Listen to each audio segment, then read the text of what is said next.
All right. We're gonna have to do a reintroduction for this. So let's why did this open over here and not over here? Hold up. Okay.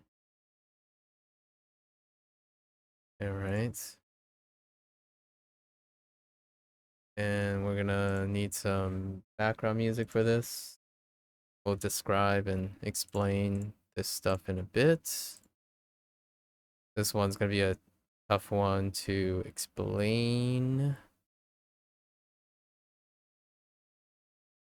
I haven't really reflected and rehearsed what I'm going to say.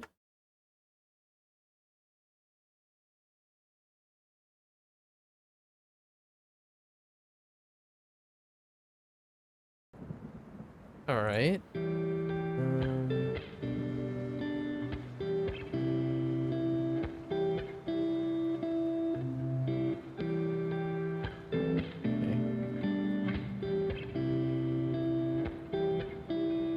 So use a darker color.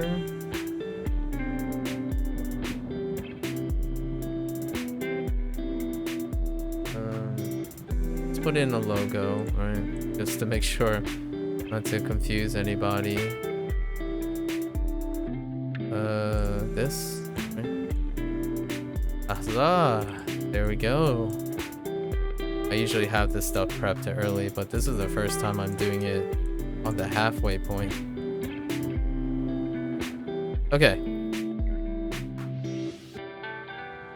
So since I started doing this this type of pattern of reviewing, generally speaking, whenever I start a new game or new segment, right, I typically do opening remarks, and opening remarks deal with some of the details that pop out to me about a game, the developer, the publisher, and then my personal relationship with the genre and design choices and whatnot, and some anecdotal stories here and there. Also, things that are important to me, like mindsets, psychology. Well, since this game, I actually, so to catch everyone up,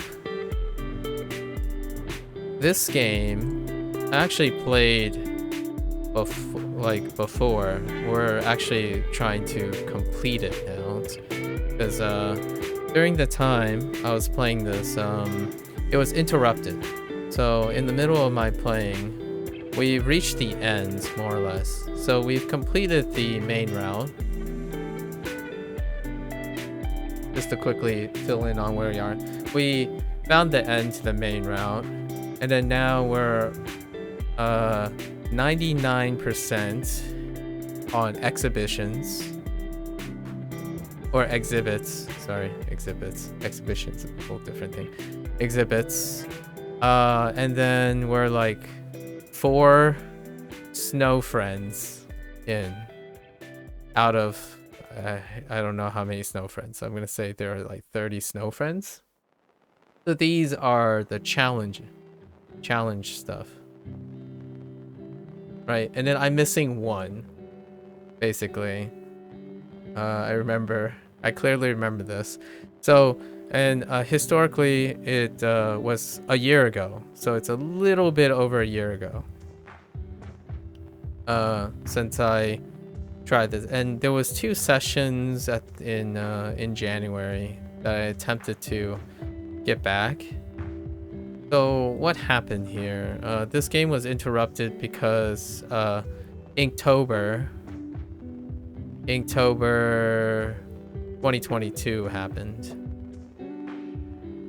and I was juggling another game that will be having the same treatment again. And that was it was Library of Ruina. So we'll visit that on a different note. But since we're here, I'm gonna call this segment, which is gonna happen for a bunch of games when they get updated. I'll end up revisiting them. So we're just gonna call these like the, you know, reviewing remarks. So, or actually, let's go with normalizing. I don't like that's not self-explanatory enough. I'm gonna go with returning remarks. We'll call it the returning remarks for now. How's that for some alliteration, right? Returning remarks. This will be slightly different because when I start this game, I did not do this type of introduction. So let's give a proper introduction or opening remarks returning for a monster expedition. The reason why I'm returning to this is I typically complete things that I start. However long, whenever, they eventually get completed. So our monster expedition came up because I really like indie games. And the last two games we played was the last two recently, right? Were short games, which was Alba, a wildlife adventure. I'm writing Wildfire for some reason. So wildlife adventure, and then what remains of Edith Finch. And the reason why I want to bring these up is after playing, I would say, indie games are incredibly plentiful. It's like an incredibly vibrant, swarming, you know, scene because they emphasize more on smaller packages and smaller builds, right?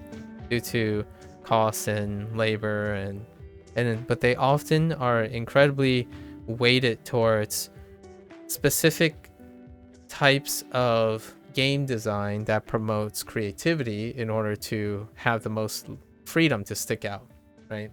And we talked about this a couple of times as I was introducing the pedigree that led to What Remains of Edith Finch with Giant Sparrow Games, right? Giant Sparrow Games and Us Two Games or Studio with Alba and Wildlife. And both of these indie devs, no surprise, started with the puzzlers. And for many reasons, we'll quickly iterate. Puzzlers it caters towards completionist mentality. Completionist mentality tends to be casual forward. They tend to be legacy building. And it's tend to be quantity over quality.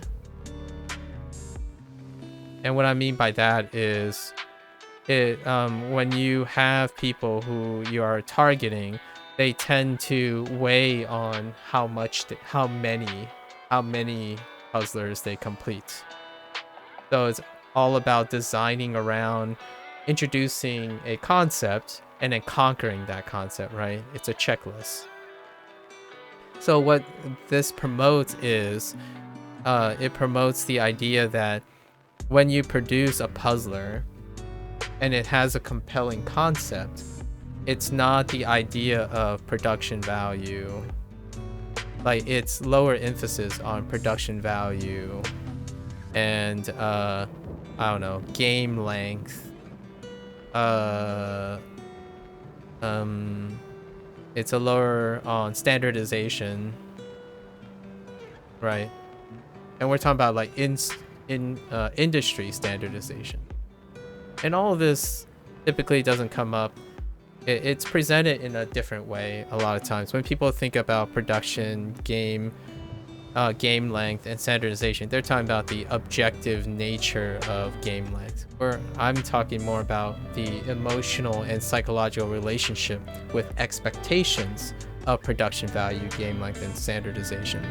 So when a target audience is interested in the puzzle genre, generally speaking, these things are comparatively or relatively lower in how they drive emotional satisfaction than, say, a game that's released by Rockstar, right? So, or my personal legacy project was Like a Dragon. Ryuga Gotoku Studios will forever be tied to upholding specific production costs, specific game length, and upholding all the standardizations in the industry.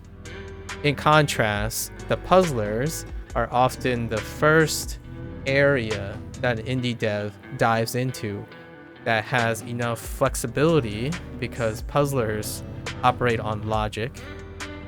They don't operate on intuition, right? So they don't operate on intuition.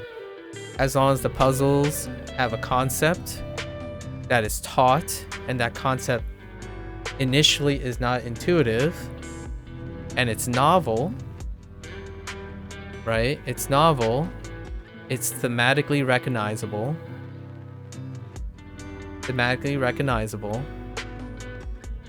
The sky's the limit. So you could, heck, I can't even imagine a game where the whole puzzle aspect of the game is that your inputs are reversed or inverted or delayed deliberately. So puzzlers do not have the bounds of intuition. Actually, the crazier, and in my opinion, it fits really well with the identity of indie. The crazier it is, the harder it makes you think, the more appealing it is for the target audience it's aiming for. Now, what happens is, what this puzzlers don't offer is, it's not popular, it's not mainstream, with a few exceptions, but what it gets is consistency in creativity, right? Consistently creative. When you are trying to be popular, when you have to uphold standardization of industry, standardization reduces creativity. So often when you're trying to find an identity for your build or your development group, Puzzlers is a great place to start, just to like reiterate some stuff. It's a lot longer because it contrasts with, I typically bring in the mainstream and talk about what the current trends are. But generally speaking, what we have in A Monster's Expedition is just that. So A Monster Expedition is by a group called Draknek, and it's Draknek and Friends specifically, and they're self-published by, sure enough, Draknek. And when I looked at their catalog, at least on Steam, it seems like they didn't go through the mobile route, which is what Alba did. The Alba group went through the mobile route, creating Monument Valley, which is their breakout puzzler. So as much as, you know, there are a lot of different types of games, there are specific routes that are quite successful and consistent for indie developers. Whether they maybe consciously made that decision or not, there's a bit of psychology involved that more or less pre-selects creative individuals to do specific types of subgenre games because they are the most flexible in creativity, right? And puzzlers are one of them. And that's why, and for What Remains of Edith Finch, for the Giant Sparrow, their first game was oh no, it's something Swan. Dang it, I've got the word. Unfinished Swan. The Unfinished Swan, which is a first-person puzzler, right? So for Draknek and Friends, if you look at Draknek or Draknek, I'm just gonna stick with Draknek. So Draknek publishing, they have a glossary of, I'm gonna say, 6 puzzlers, and each one of them have a solo dev name as one of the devs. So my guess is that this group has maybe, I don't know, a few, like a couple devs that started with one of their initial games, right? And then friends are all the people that they publish with.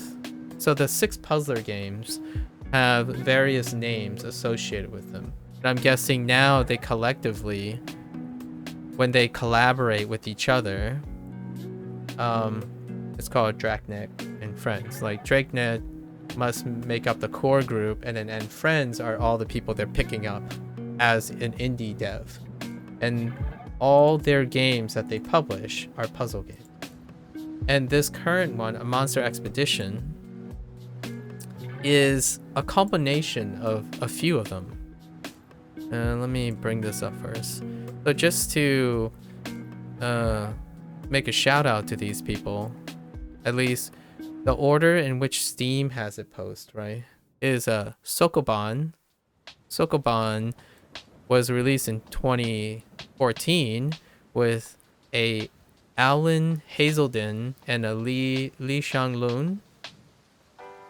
I hope I didn't get his name right. Him or her name right, but those two, and it was published by Draknek.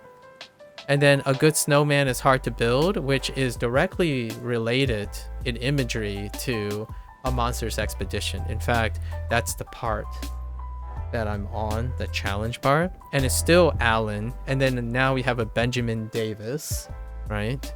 So their dev names are literally the people's name.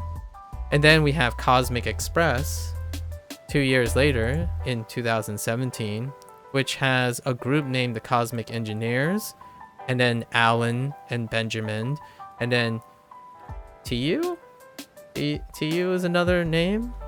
And then we come to finally Monster Expedition, which now the group probably refer to themselves as Draknek and Friends. So it must be Alan, probably Alan, Alan Hazelden, Li Shanglun maybe, and Benjamin Davis possibly make up like the core, and then they recruited new people.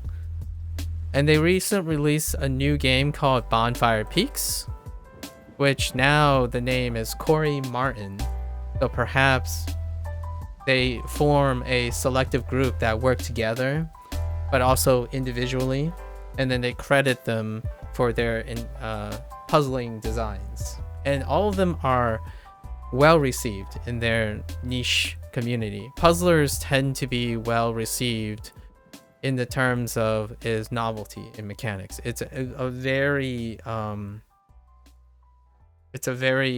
supportive community, because the expectation is about completion most of the time. Not necessarily, it's about generally about the catharsis and the protectiveness of learning mechanics, like learning new logic, not necessarily how it makes you feel per se, like the raw visceral emotions. And as long as something is very charming, it has a workable interface, have your basic essentials, you don't run into engine problems, rendering problems, and whatnot, right? So that's great as long as there's no like game-breaking bugs. Usually puzzlers are built in a way that's kind of very difficult for that to happen. Outside of the game can't start. Like software, hardware, interface problems, not necessarily the game itself. So, and they have announced that there's going to be a new game coming out soon. So they're really busy, and it looks like they're doing very well for themselves. But arguably, A Monster's Expedition is their breakout hit. So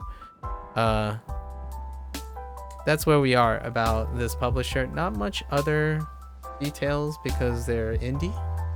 They do have an official website. Yeah, and what can I say about puzzlers? Well, I play a lot of puzzle games. Like, I'd probably say from childhood, maybe even the 5 years of age to my current age of 36, right? Puzzles are an extension of logical systems. And it might not be viewed this way anymore. I would argue probably not. I'd say greater than 50% cannot abstractly solve puzzles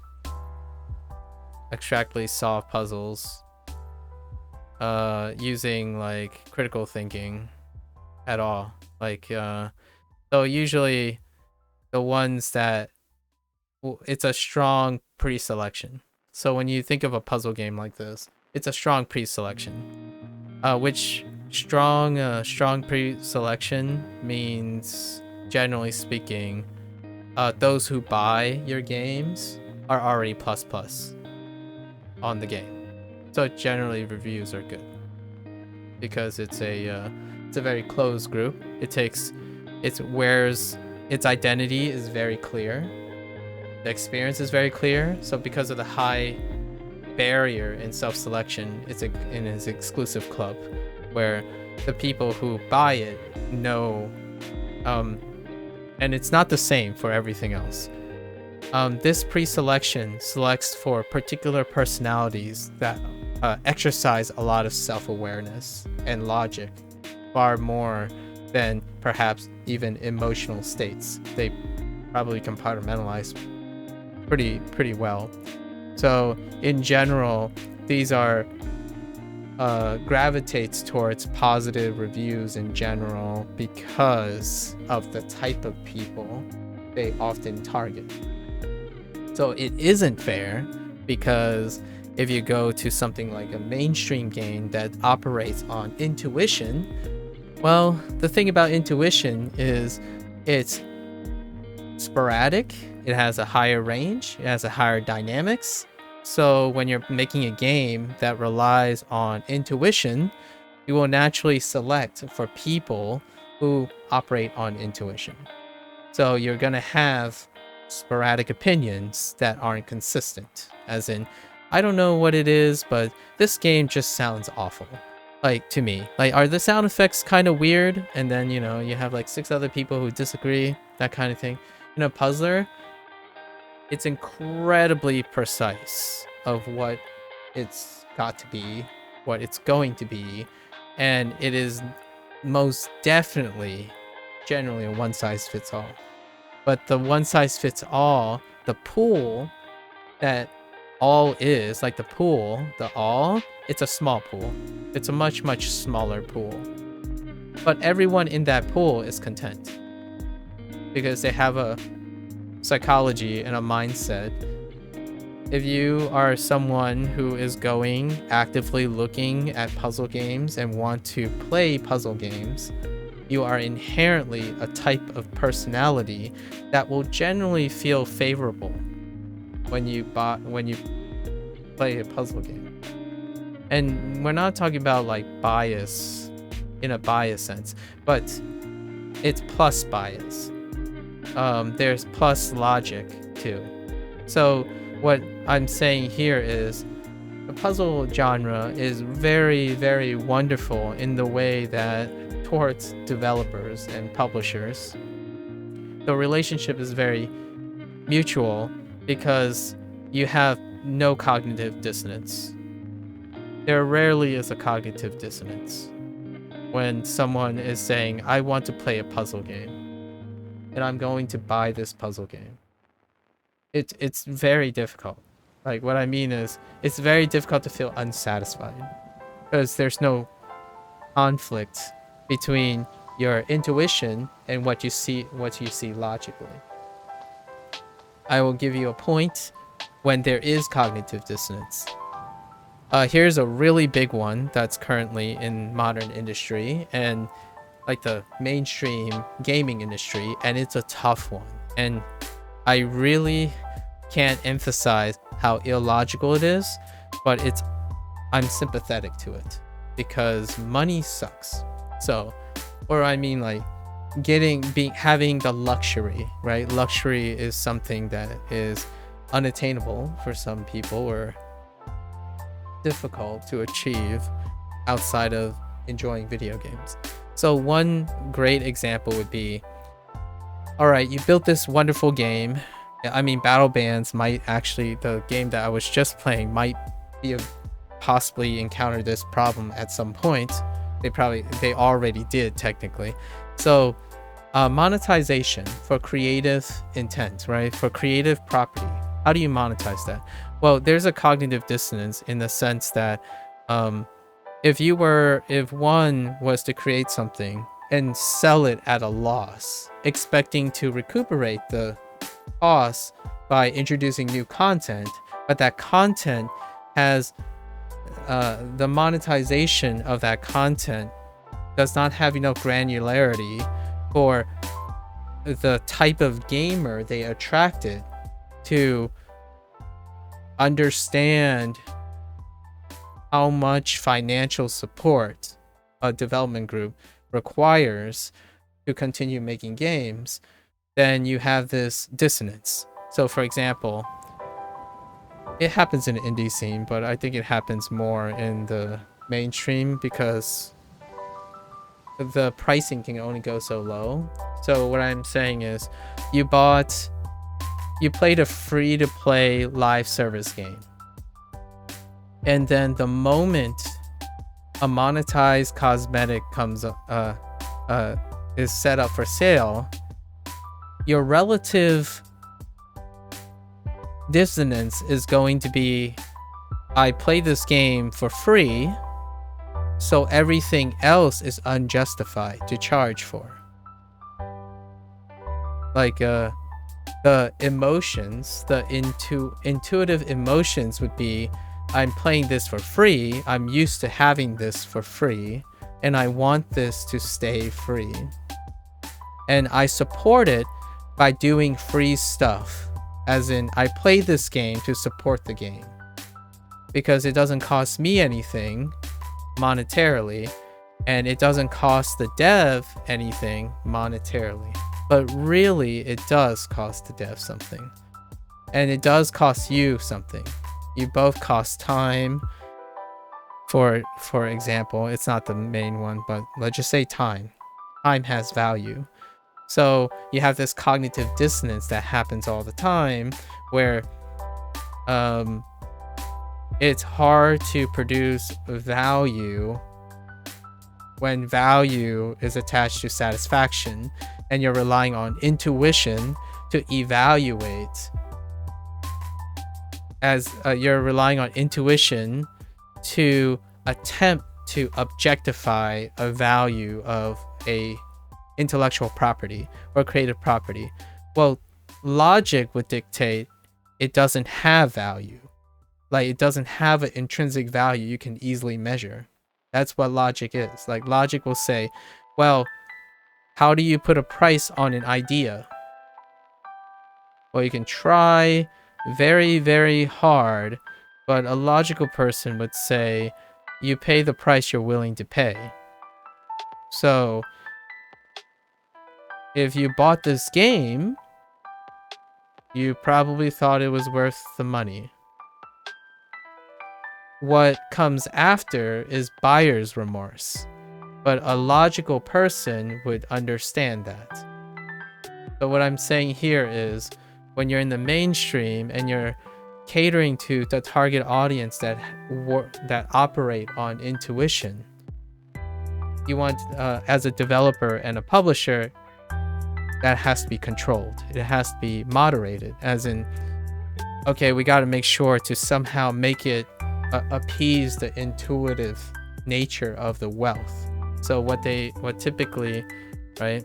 So in the mainstream, unlike like puzzle games, for example, in indie, mainstream must So mainstream stuff must pander. They have to pander the value. Cater to PR. So things like hype, right? Some like streams, live streams. You have to develop a sentimentalism. So you have to heighten sentimentalism to increase perceived value. So you have to create like assets that leads to sentimentalism, and that would be like fashion, titles, like titles for meritocracy, right? Like merit-based things, some sort of legacy item, even predatorial sometimes, but most people refer to the exclusivity, right? So there are all these little things, and we're not going to digress too much in the mainstream. But what I'm suggesting and how this relates to the puzzler community at large is that rarely this occurs. And we're talking about greater than 50%. I would be very comfortable in saying that. Greater than 50%. So the majority of puzzlers do not have these criteria. It takes you to reject these things in order to have an open mind and a logical mind to find buying a puzzler worth it. So it's a really, really strong self-selection. So I'm partially describing myself. So this is a segue into my personal relationship with A Monster's Expedition and the puzzling genre. I am one of these people. I'm actually, I do delve in sentimentalism, and when I do, I play games like a Dragon, right? Like a Dragon. This is the Ryu Gotoku Studios, and I operate like this. I think about exclusivity, legacy. In fact, I sound like a broken record when I talk about legacy and Like a Dragon. I think about sentimentalism, like building history, building loyalty, because that is the draw. That is the mindset one must assume in order to empathize with the devs and the publisher. They have this tall order of creating value in sentimentalism. You have to become attached to something so that you can fork over $110 for like half the price, right? Half the price would be sentimentalism. We're talking about like collectibles, being the first, etc. Puzzlers don't have that. In fact, I would even argue it's so strong that a minor population, like 20%, they just like to see the solutions. And you might be thinking, this is where the gatekeeping may occur in the puzzling community. It can be a little bit debatable. But to me, as a person who is constantly striving to encourage people to even like just lower the barrier as much as possible to develop critical thinking, puzzle games represent a great avenue, critical thinking, because what is the alternative for critical thinking, you might ask? Well, life skills. And that barrier is way bigger than puzzlers. A puzzle game. So this inherently is already a low enough barrier. And when I see people who try the game, like get to, 40%, and then they just want to see the solution. Well, just so you know, you might, a gatekeeper would be like, if they're exclusive and myopic and just in their own world and puzzlers, and they don't view it as a grand scheme of things, so they basically dehumanize the person. They would think like, well, you didn't solve it, right? So you didn't complete it. complete it, so you didn't learn anything. Now, this is a very small minority. Because, again, I would say like 10%, like 1 out of 10. The vast majority of people are logical. They are critical thinkers. They are self-selecting for critical thinking. So generally speaking, I'm going to use a logical approach to why this is a leap of logic. And I believe I could sit down and probably have a cogent discussion with most people who like puzzle games, how yes, certainly not completing the game is the facts, as in someone who looked up the solution didn't complete it. The facts are they didn't alone, right? However, they emotionally and sentimentally completed it. And it definitely is a leap of logic to say they didn't learn anything. How is that true? Well, when you see one solution, it becomes a model for future solutions. So you might be thinking, well, if they look for the rest of the answer in one video game, I'm pretty much priming everyone to set up this one video game, then yeah, they won't learn anything in that one video game. But when you see a solution, a human being plays more than one video game. And now it's different, because future solutions mean future video games as well. And one even stronger, this goes back to the self-selection. Puzzle people who like puzzle games have to play more puzzle games, which drives the industry for puzzle games. There's lots of numbers of puzzle games, both casual, hardcore, and stuff, because it's a completion. It's an accumulation of experience. What is all this teaching you? Life skills. If you are racking up hundreds, or I would just say hundreds, but let's say tens to hundreds, but largely tens of puzzle games a year, eventually, and I like to think that most human beings who self-select themselves into this will understand that they have a pretty great way, foundation of life skills. How to take on a challenge, how to think outside the box, how to be incredibly ignorant of any basic principles and adapt a new principle, whether it's artificial or not, right? So there's a abstraction. Abstraction is the top one. You get abstraction. These are life skills for problem solving. They're critical thinking skills.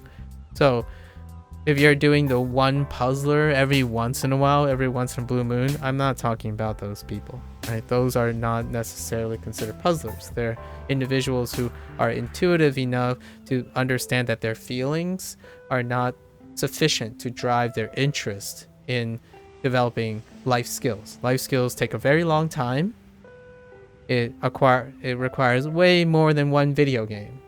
So when you ask someone like myself, I suppose, someone who has completed tons of video games that are puzzlers and who strive to continue to be enthralled in trying to think of what the developers intend and publish, and developers, what I'm doing right now, discussing my relationship with a monster expedition, is a puzzle game.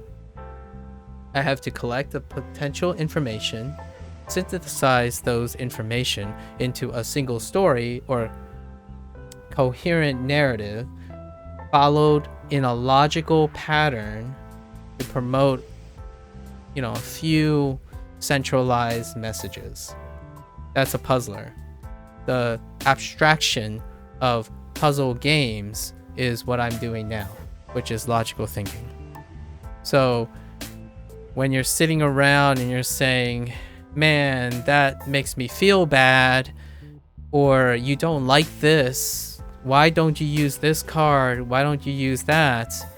My question often is, I will say, well, it's not that I don't like or dislike it. It's fundamentally, if you break down the components, it's not appropriate for certain things. And it is appropriate for other things. That's a logical way of thinking.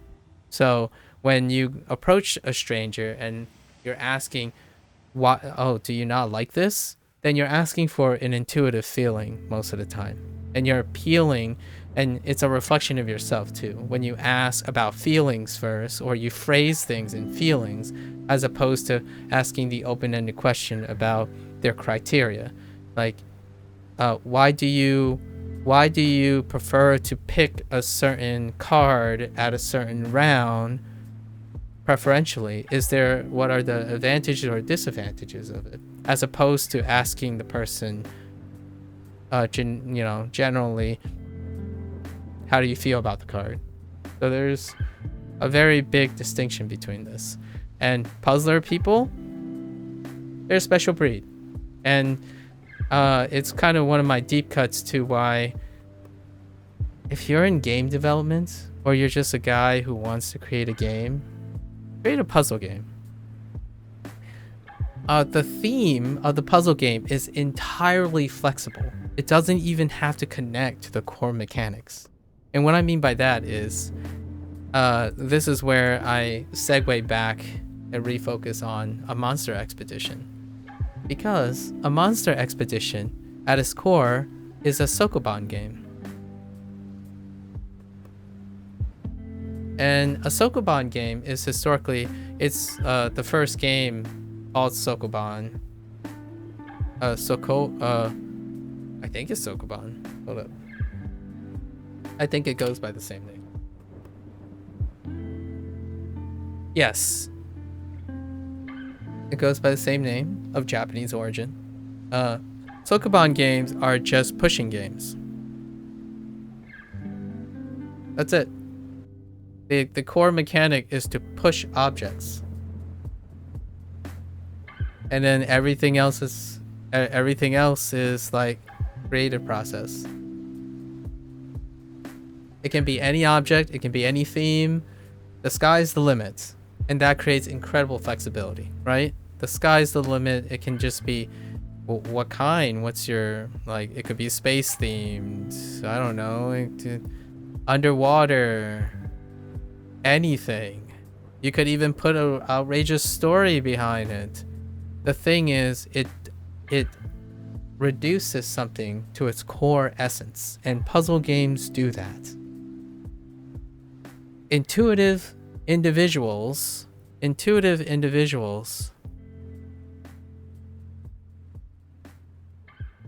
rely on experience in order to solve problems.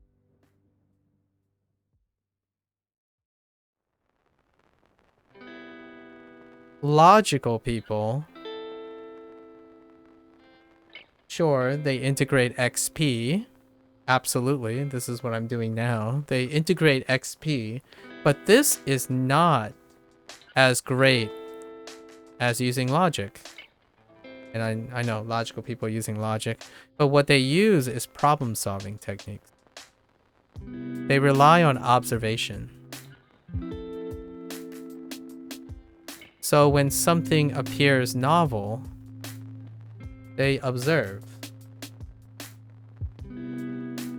Intuitive people feel it. I mean, they still observe, obviously, but what I mean is, feelings is way greater than observing. So there's it's in between. It's a balance here, somewhere in a balance between feel and observe. So when you're an intuitive person, if it's novel, it's scary, and usually you can't solve it. And you probably won't solve it. Or what I mean is, you don't want to solve it. And it's a feedback loop. Because if you don't want to and can't solve something, you don't gain experience to ever solve it. You become less and less rehearsing it. But there are trade-offs. So novel you can solve anything, right? You can solve lots of things. But what does that do? It creates unfocus. It creates like less focus. So you know a lot. You can solve various problems, right? Being open-minded means you're concerned with many things.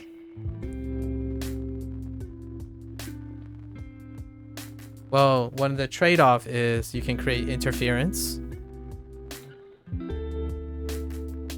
and a lack of specialization, non-specialization. Because your focus is everywhere. If you're playing a puzzle game, however, the compensation here is you attempt to consolidate all your knowledge and connect them so that it adds up to it. So when you're playing 3 different puzzle games, the goal generally to make them strengthen each other and reduce learning curve is to apply those into the future. So it's cumulative.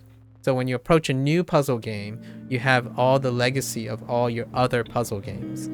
However, only a subset of them will apply to the future game. So what happens is you become non-specialized, relatively speaking, to the intuitive people, but overall your efficiency does go up overall, but is less than the people who are specialized. And that's the pros of being an intuitive person. So if you're more gravitate towards intuitive, you only do what you want, right? You only do what you want. So then you will be selectively specialized in that one thing, and you'll be terrible at solving puzzles, generally speaking. And puzzles can be life problems, right? Developing new skills. Because whenever the word new comes in, it can be unrelated to the thing you specialize in. So at some point, I don't think a human being is exclusively one or the other. However, what I'm seeing nowadays is that mainstream, much like how mainstream works on the intuitive level. And indie works on the logical level.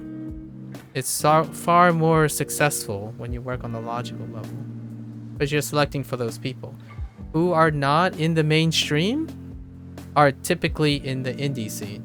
Who are in the mainstream are typically not in, right? They're contrasting mindsets. So here, a Monster Expedition represents the indie scene. It's a puzzler. I absolutely love it.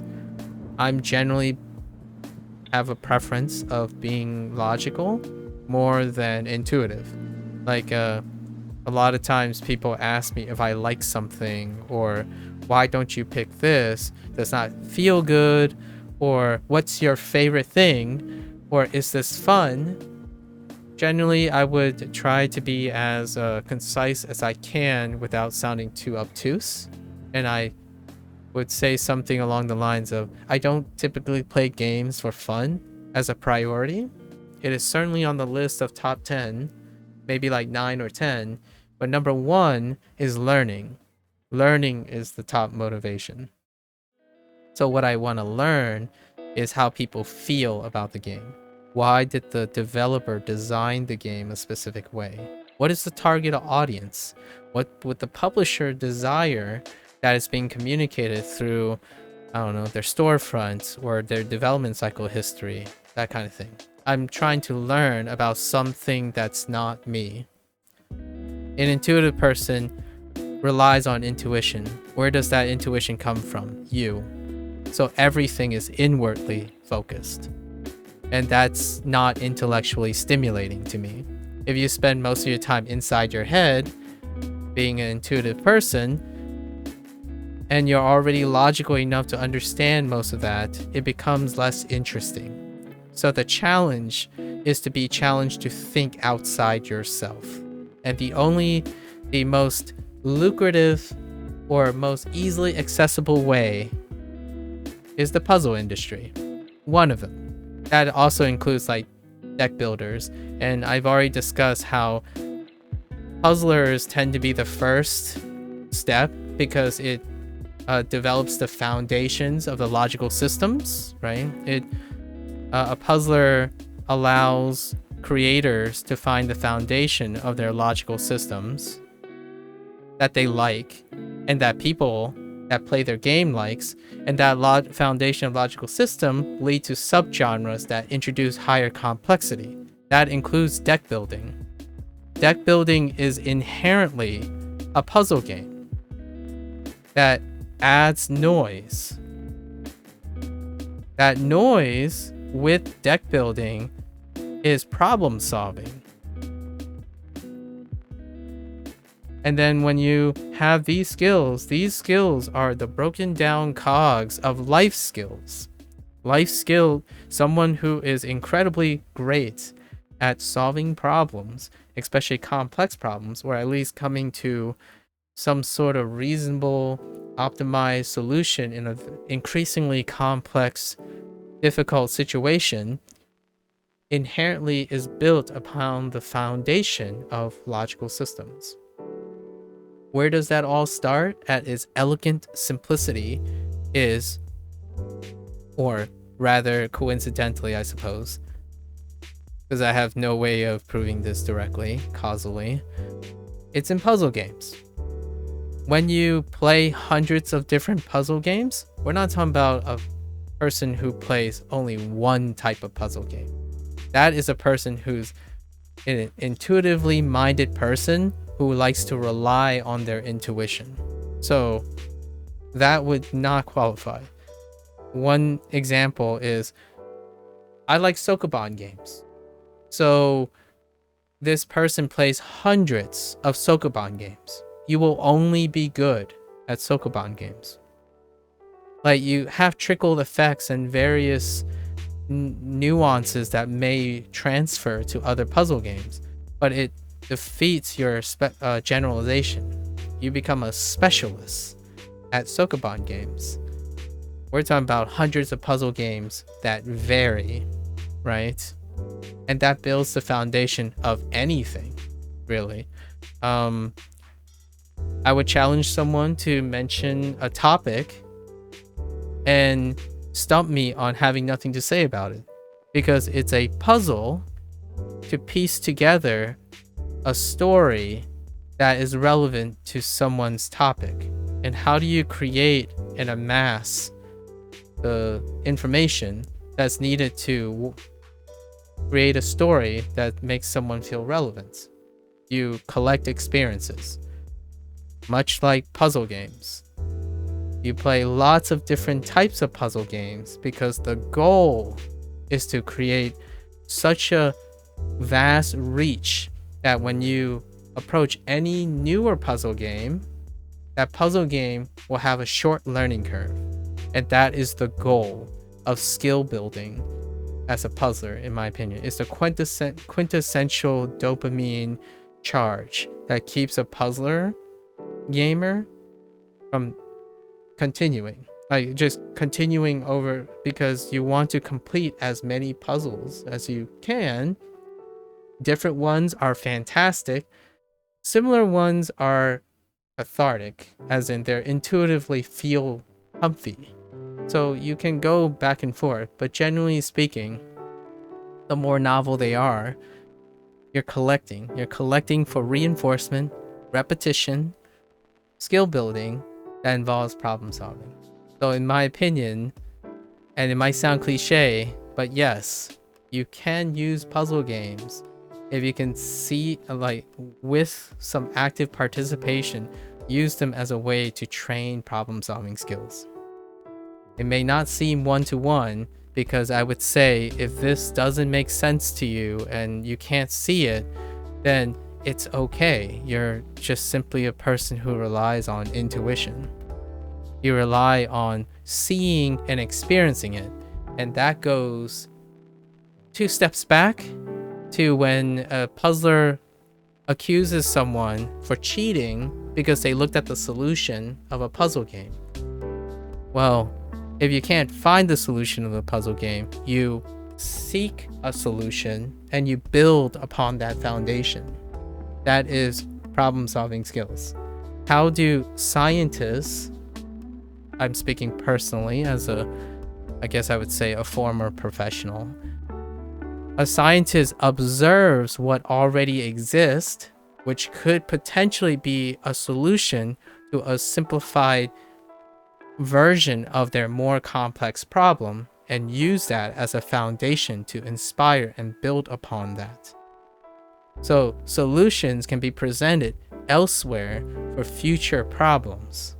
That is the quintessential attitude and mindset that's essential, in my opinion, for myself to consider someone who understands the essence and mindset and psychology of puzzle games.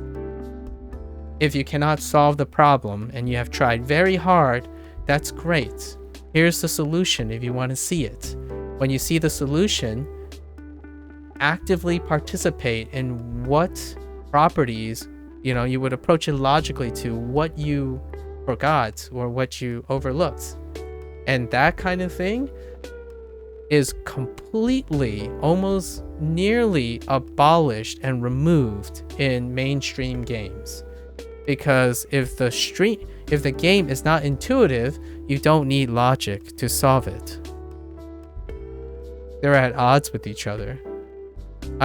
There was a brief discussion that someone said that they like old school puzzle games, and they said that they didn't really like the puzzle game because the puzzle game was not intuitive. It is almost oxymoronic to believe that a good puzzle game is inherently initially intuitive. Where's the challenge of a puzzle game if you made it intuitive? You don't. It inherently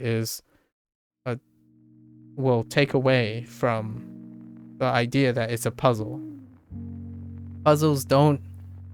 The idea is to become intuitive with the puzzle. So at some point, maybe it'll become familiar enough before the game ends. But generally speaking, puzzles tend to not overstay their welcome. Now, how this relates to a monster's expedition is a little bit of a mixed bag, because a monster expedition truly is the workhorse of a Sokoban game. However, they do one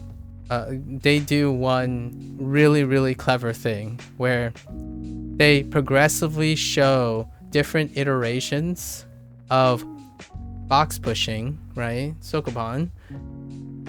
But they do it in a way that the moment you've become comfortable with one concept, they compartmentalize the other concepts. And then eventually they have I'm going to say upwards of 10 different concepts when it comes to just pushing an object. Okay, so it's just pushing an object. And at the end, so where we are, so we ended the main route, right? The main route had an upwards of 10 different mechanics. Literally just WASD and pushing. That's it. Just forward motion. That's it. And by the time you get all that, they offer you one last challenge. And that's where we are right now. One last challenge. And these are the snow friends. I call them the snow friends, but they're snowman buddies. And they combine the 10-ish concepts, right? The 10-ish concepts. And they do a combination of them to get the snow friends. So now it becomes an emergent property. So when I think about individuals who maybe are struggling with, I don't know, improving their diets, or maybe they want to get fit, they're going about trying to solve this thing that makes them really sad, or they're trying to improve their quality of life, or maybe make themselves more excited about their work environment, or pivoting to a new work environment, even having interviews. All of this stuff is a combination of foundations of things. That's how I see it in problems. So oftentimes, I guess I tend to have this feedback where I'm attracted to problems because I like solving problems. I love puzzle games because they present a problem that no one asked for. They presented a problem. The developer basically said, hey, I released a problem for you to solve. Right? So they openly asked me to pay to solve a problem they present. Now, how's that for intuition? Obviously, it's not intuitive, but it's logical.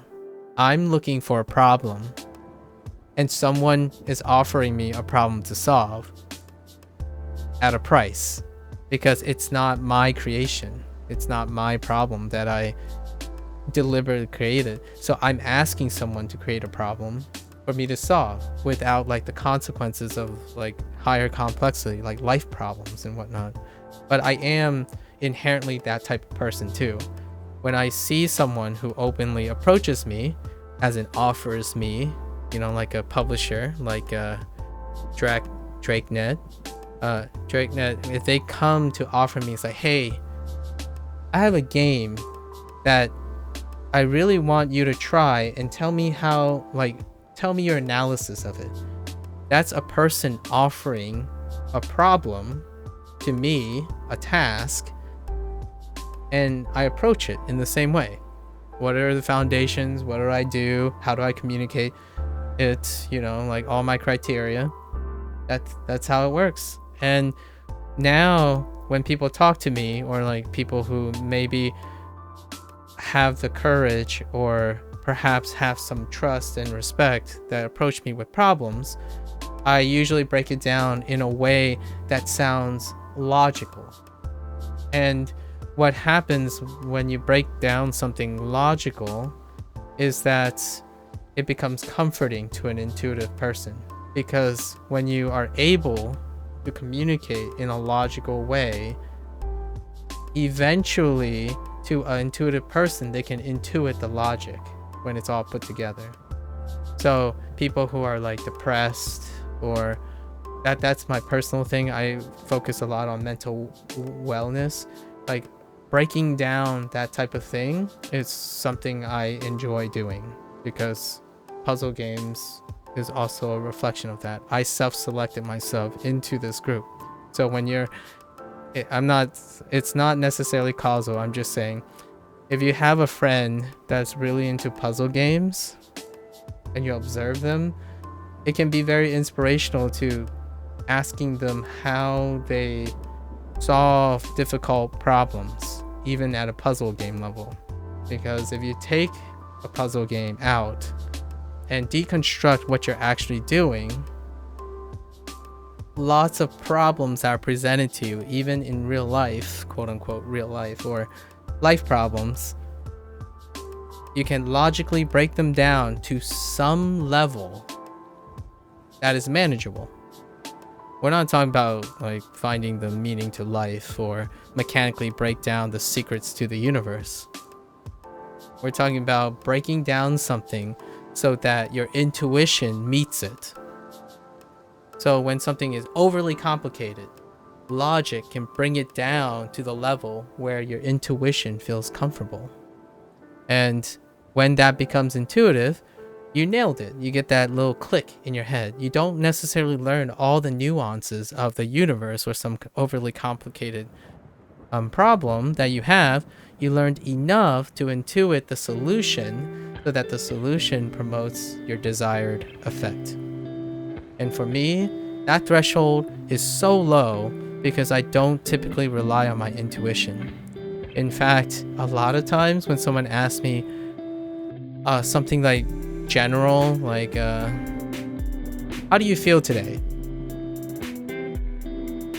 For me, I'm withholding something. I would ask you, how do you quantify how one feels?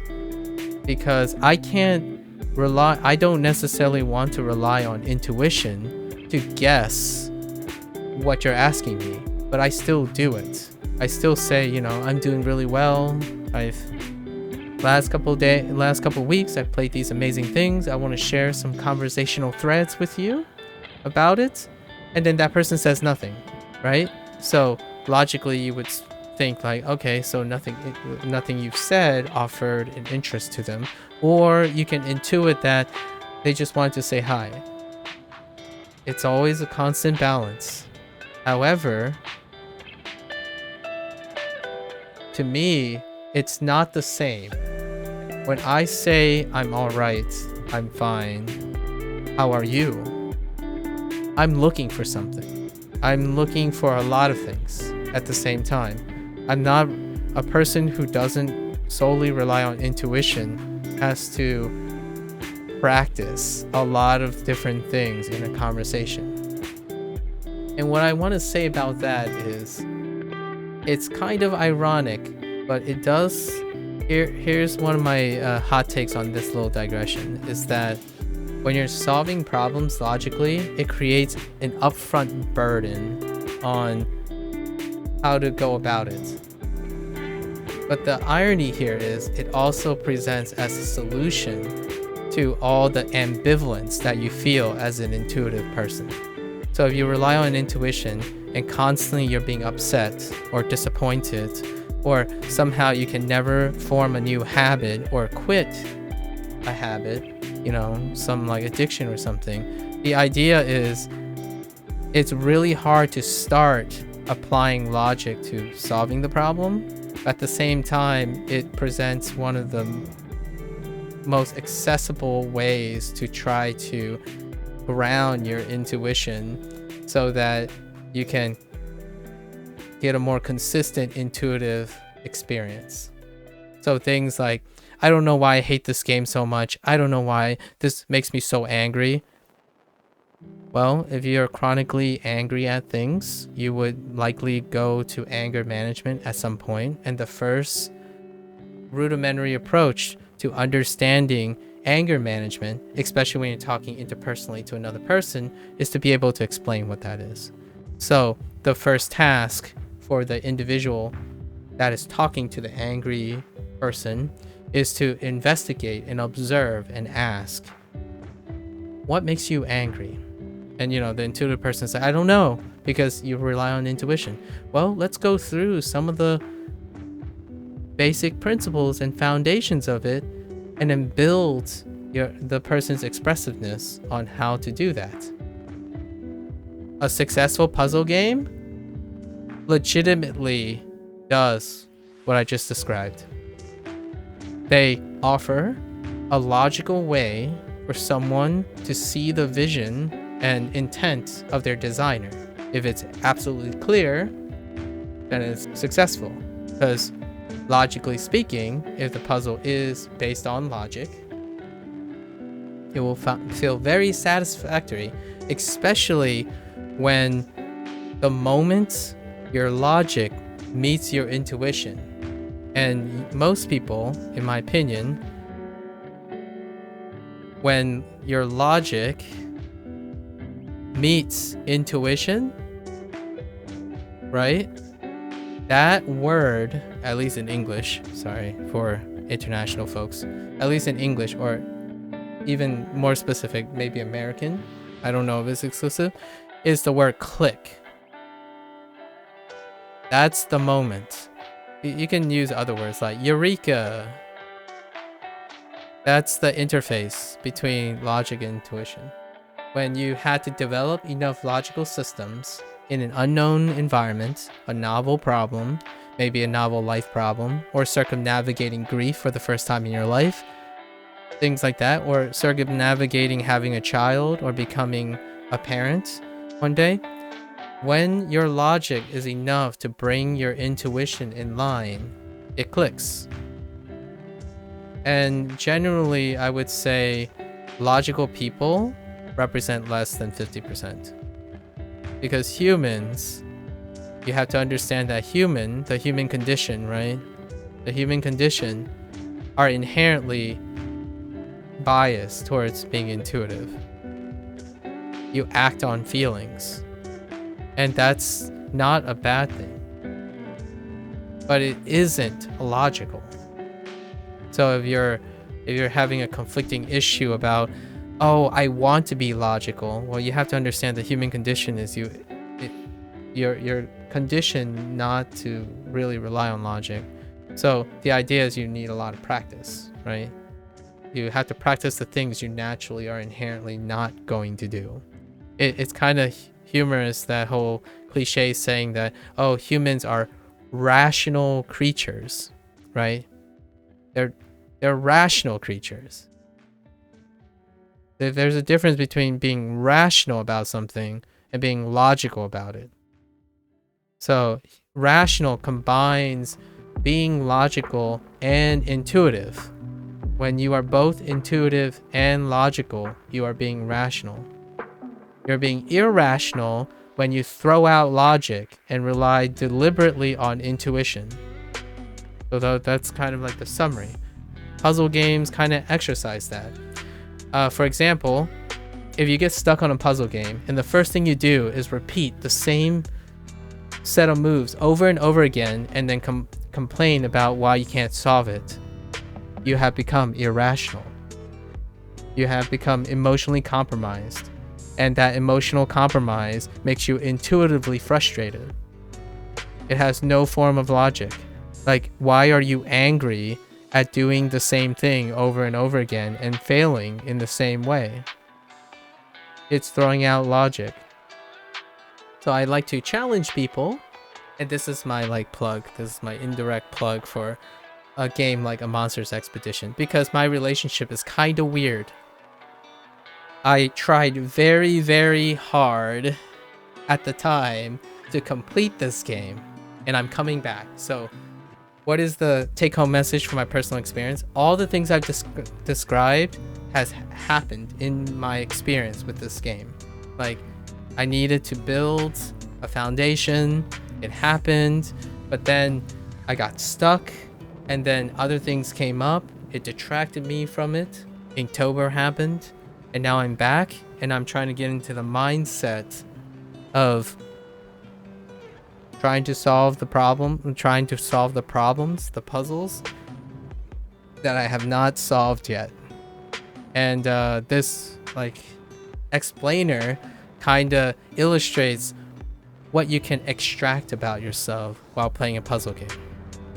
So my challenge to most people when they're returning to a game that they didn't finish, or perhaps playing their first puzzle game, how much are you learning from it? Is it as simple as solving the puzzle or not solving the puzzle? Because to me, it's not.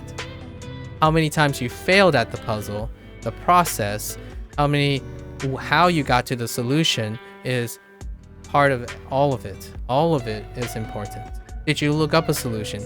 Did you even, did you look up the first 3 steps to a 30-step solution and somehow got the solution after that?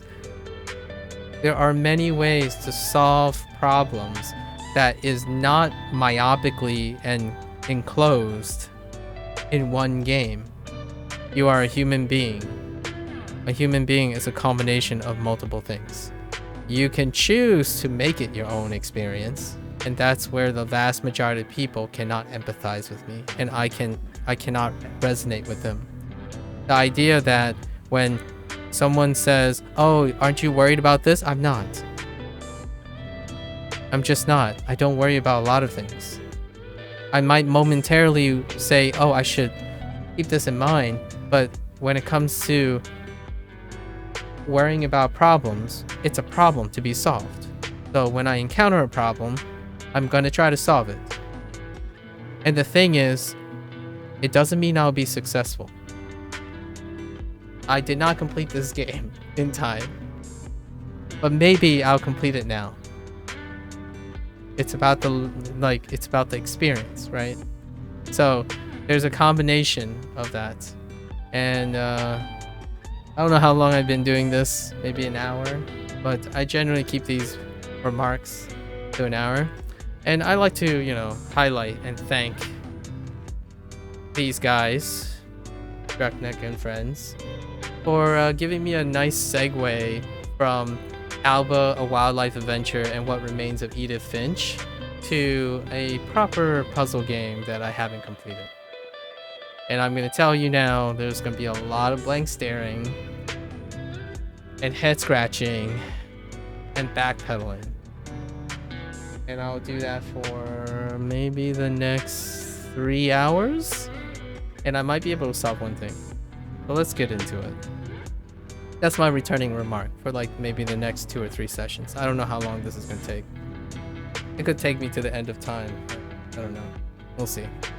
So let's get into it.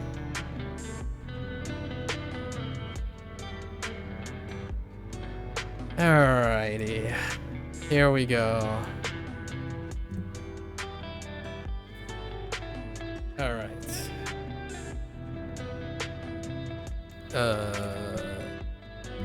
Also, as a side note, I don't typically upload all the footage of a game until I'm ready to complete it, right?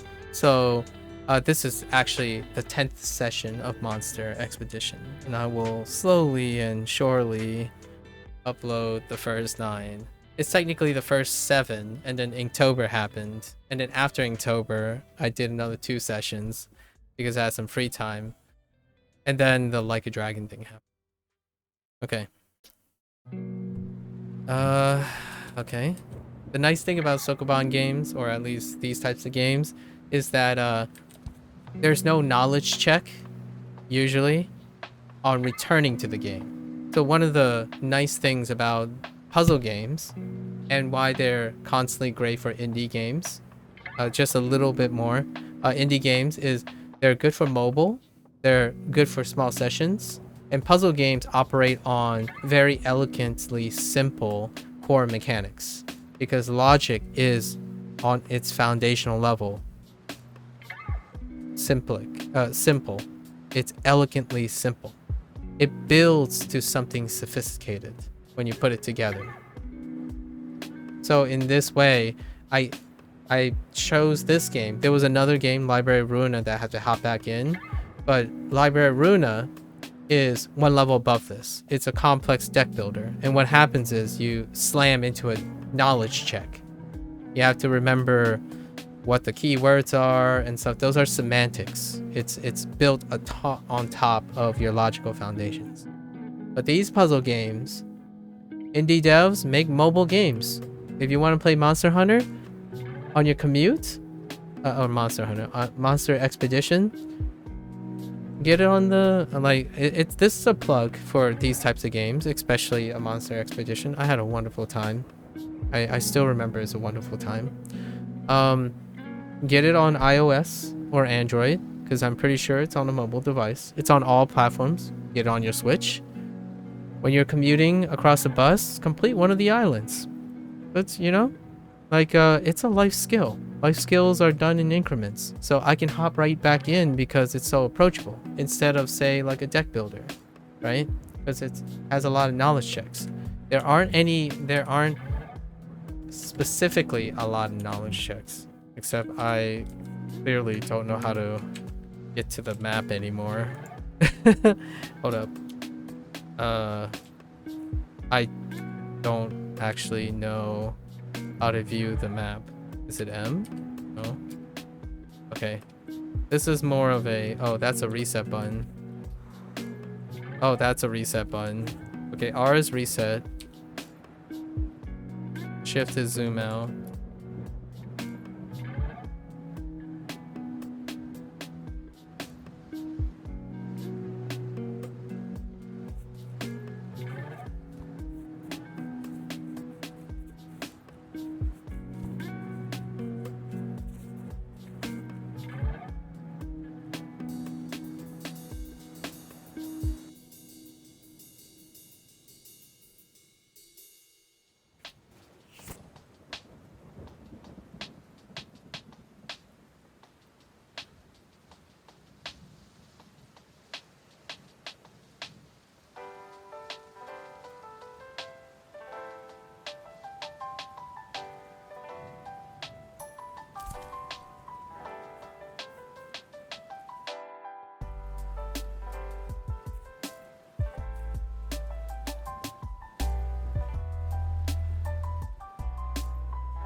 Sorry, you can accidentally muted myself.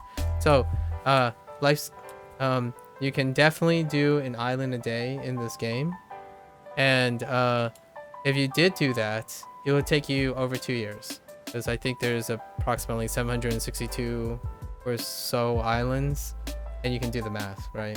It's a little over 2 years, but maybe 2 islands a day. So that's kind of the idea, and it's really big. Sorry, I momentarily muted myself there because I was trying different buttons and I accidentally hit my mute button. All right, so I need to find. Hold up. I need to find the knowledge check here for me when I'm popping back in. Is I need to find where the stuff I'm missing, as in I need to orient myself on the UI and where. So here's the last exhibit, right? Let's go here. Okay. So okay.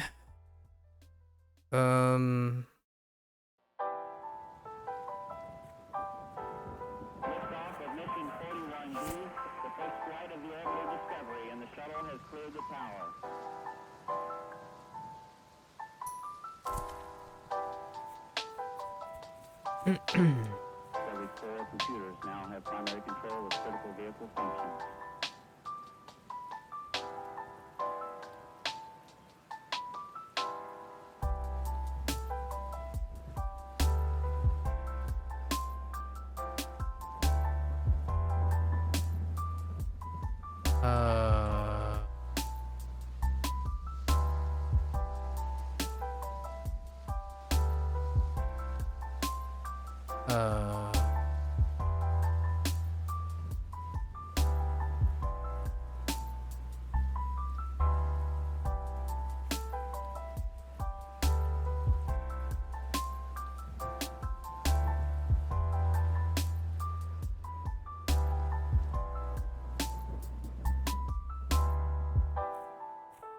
Okay.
I was kind of hoping it actually, no, maybe that's, I was kind of hoping it gets like down here.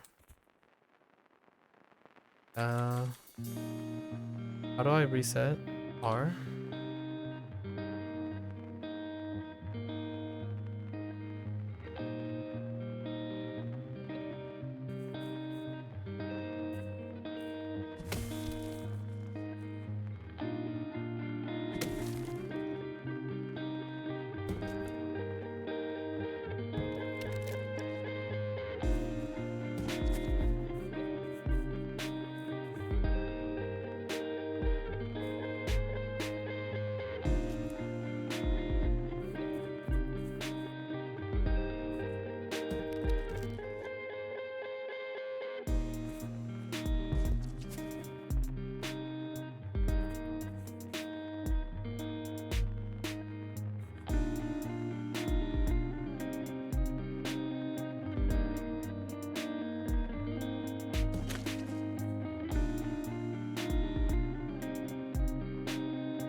I feel like you can get the...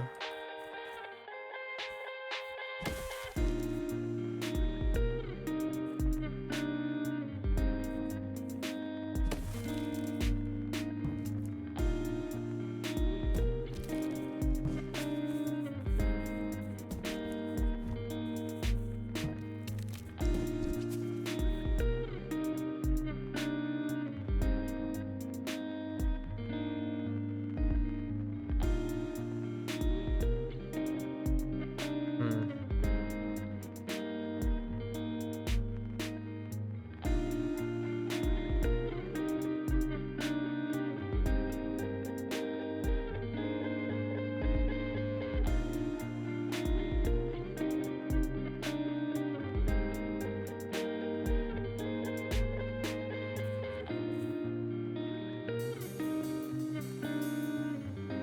Wait. I got it. I think. No, I don't got it. uh...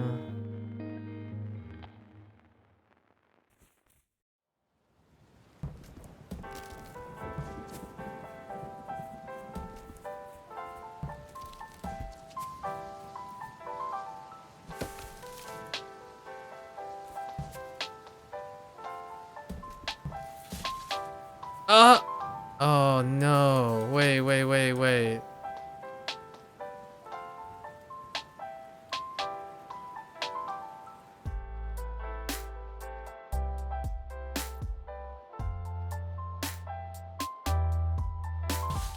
Hold up.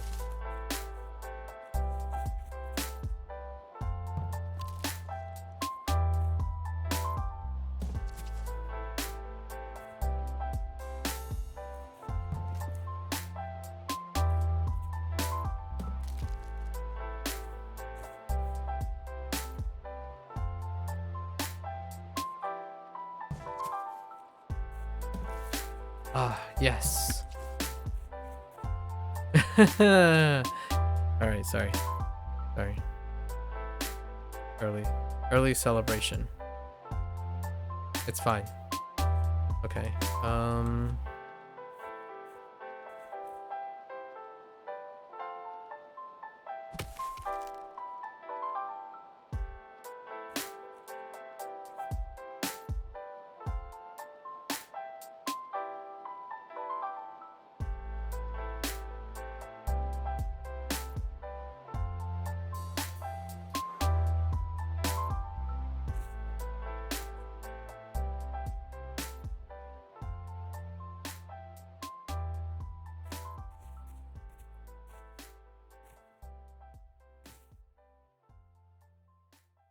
What?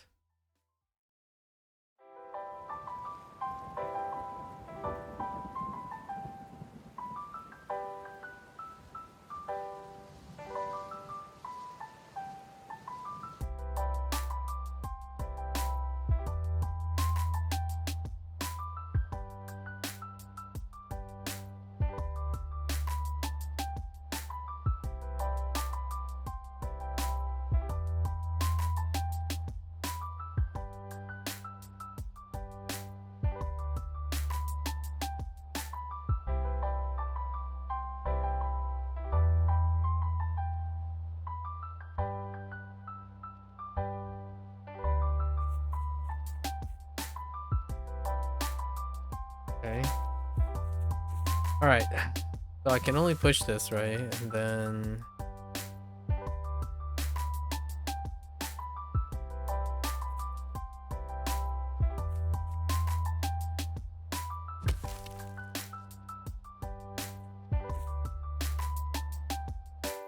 Yeah, I can't push the top one.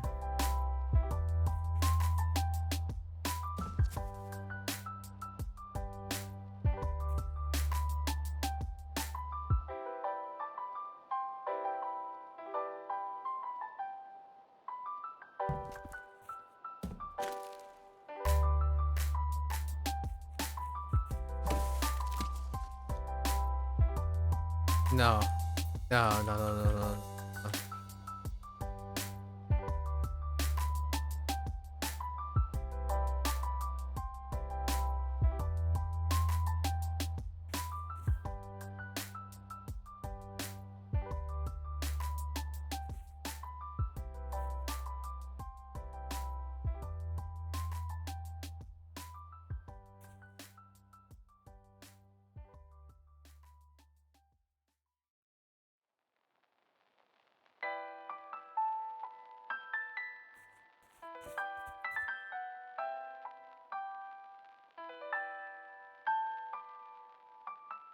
I don't understand.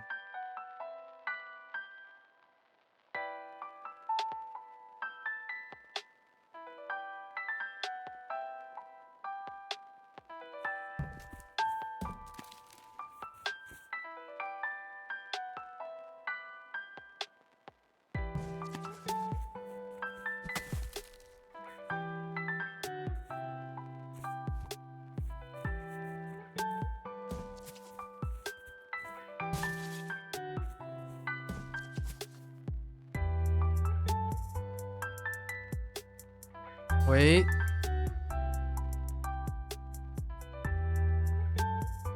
No.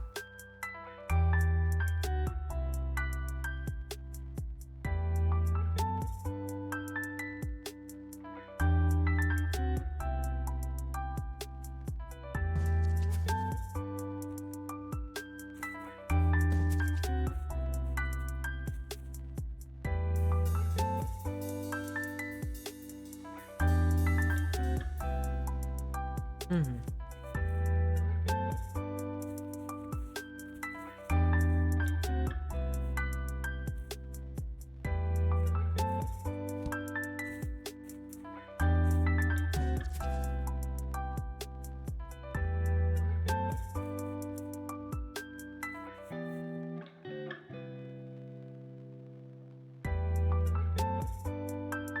No. How?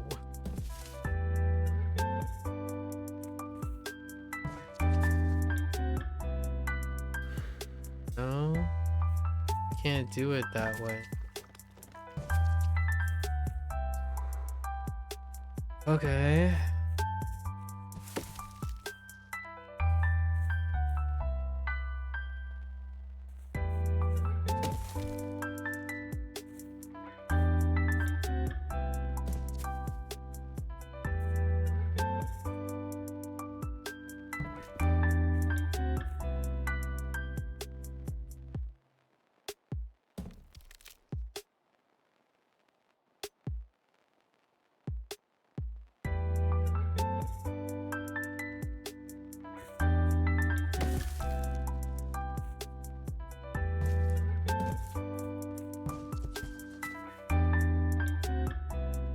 No way.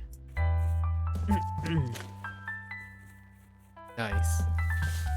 All right. Feeling good. We're close. We're close.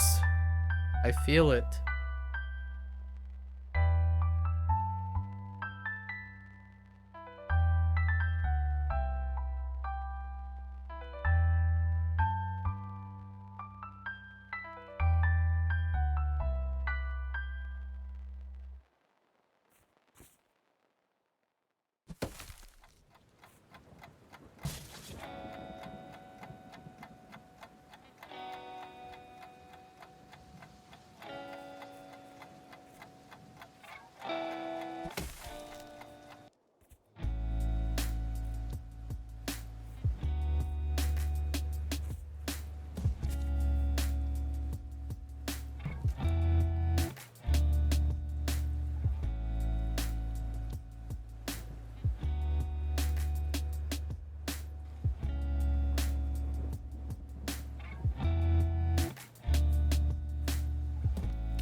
Gonna be here a very long time.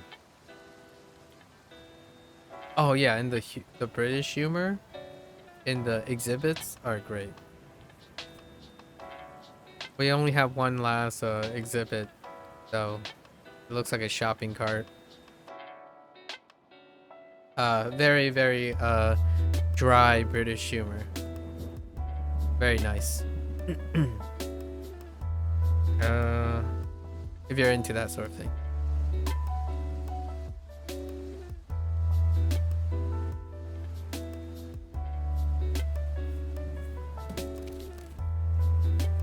No.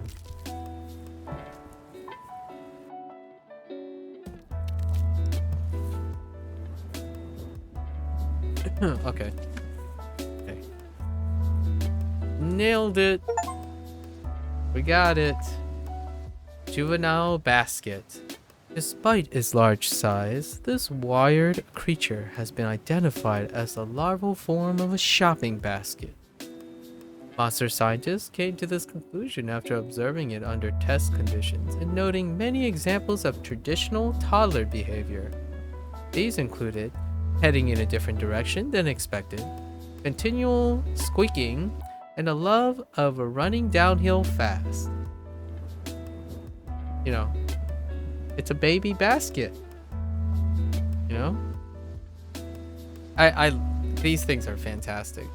They're basically trying to present a monster's take on what they observe from what humans left behind. This is apparently a universe where humans don't exist anymore, and they left behind relics, and they're trying to describe the relics. Of course, shopping carts squeak a lot. I mean, that's a deep cut. And going in different directions from expected, yeah, because shopping carts get abused, man.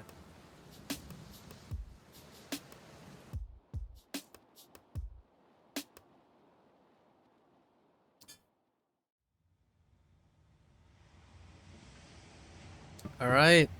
We got all the exhibits. Now for the tough part. I really have no idea where snowmen, like snow friends, start. So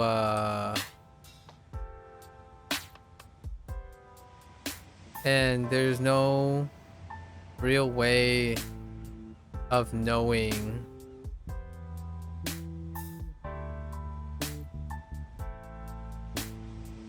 how to get like where it starts.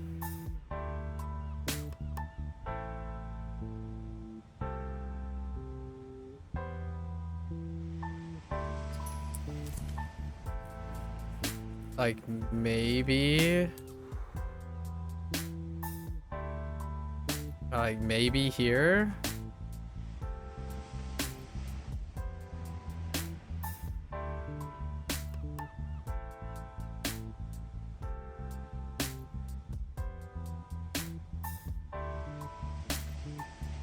So what?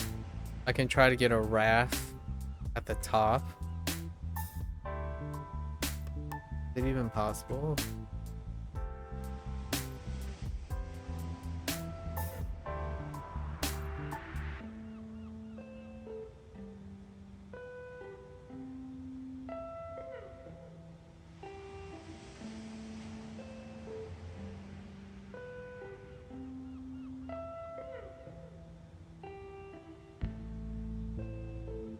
I don't think so.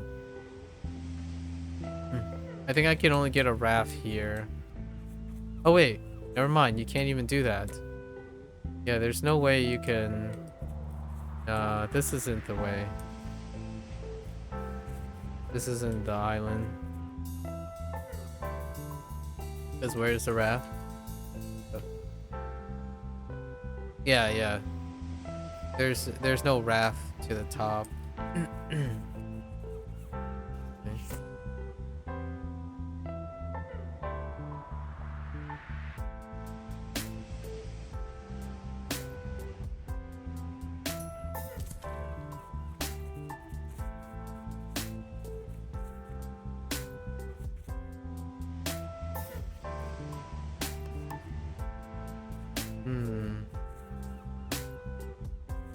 It's so hard to know where the snowmen are.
Guess we're just gonna have to slowly revisit everything.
So what?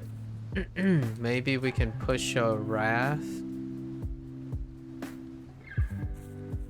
Maybe we can create a raft here and push across.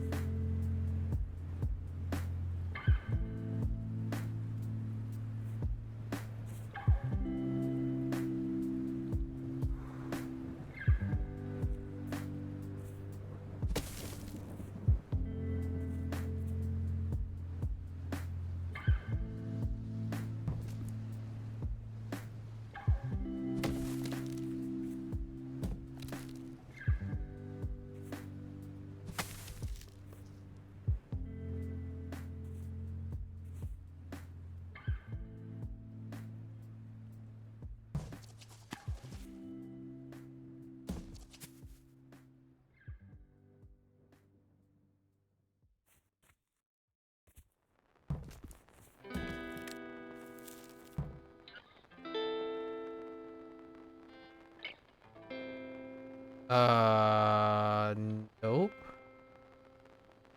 Oh no, where's this going? Maybe I can push it back. Dude, what the heck?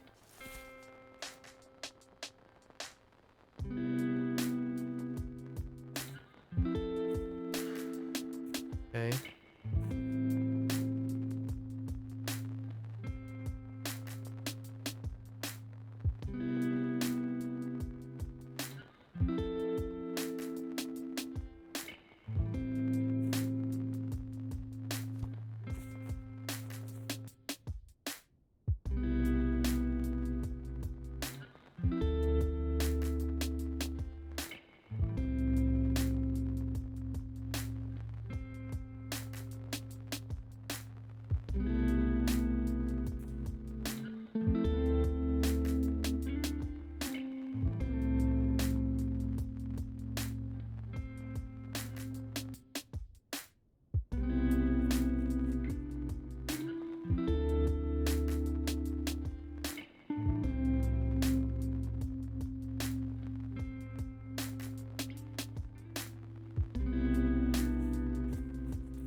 the heck?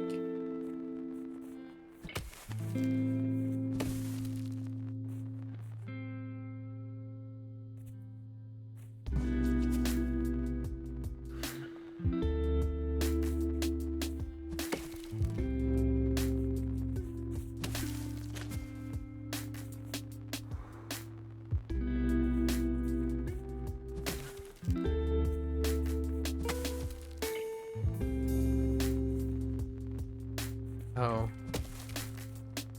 No, that doesn't do anything.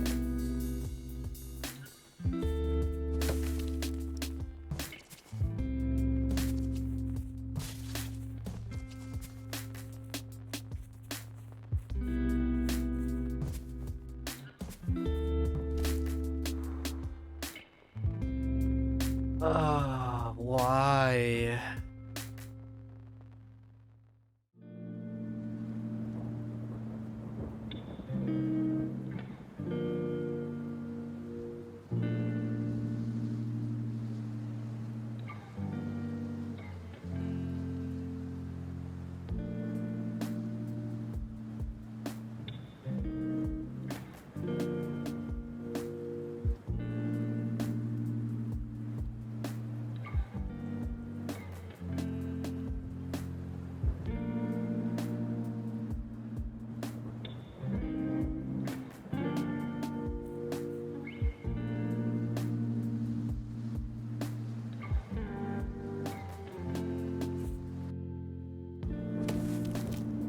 Okay.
Oh.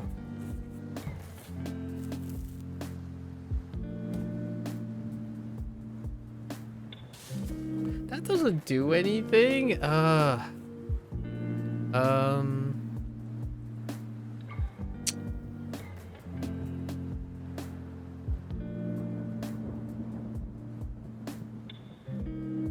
Gee.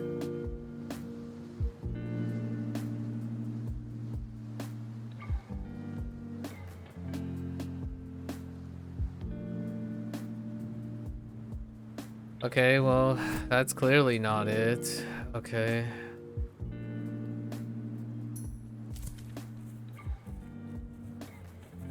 All right. Yeah, I don't think that's it.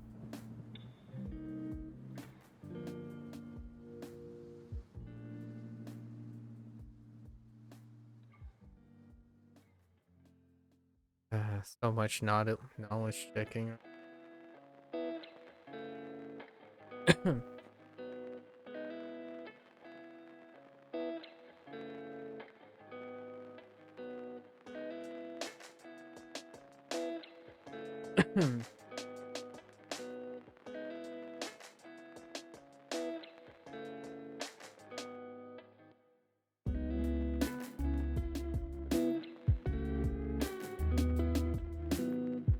How the um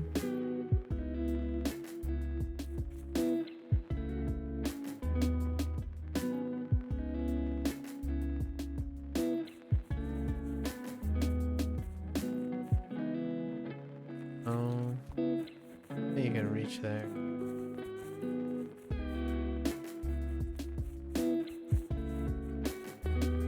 Maybe here?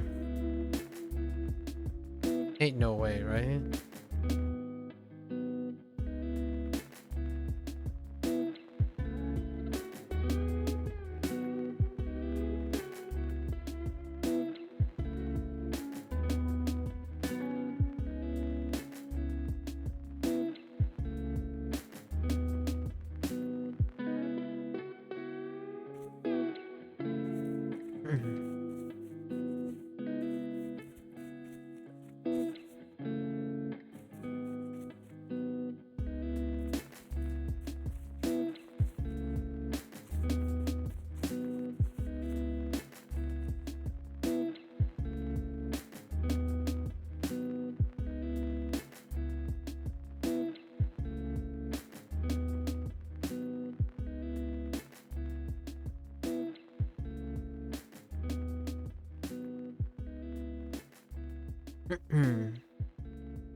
Yeah, I just don't know.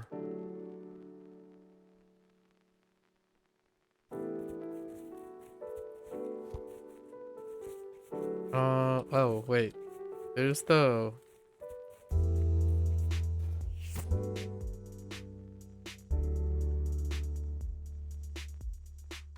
Yeah, there's this thing, right? They added a hint system to remind me of stuff. I forgot about that. Let's try here.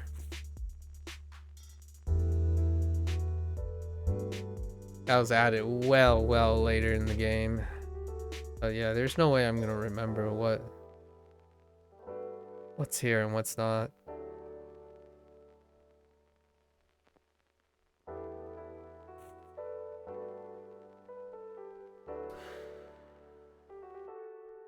I don't understand.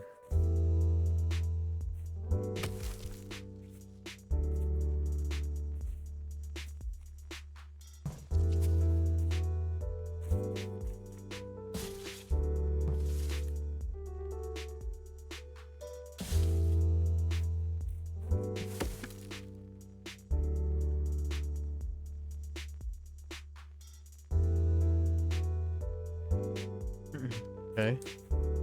No, this is the same thing. Wait, why is this marked? I don't understand. I think the hint system kind of makes it even more confusing. Does it like involve the 3 islands or something? Is that what it's suggesting? Oops.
Yeah, there's no way. You can probably roll something down.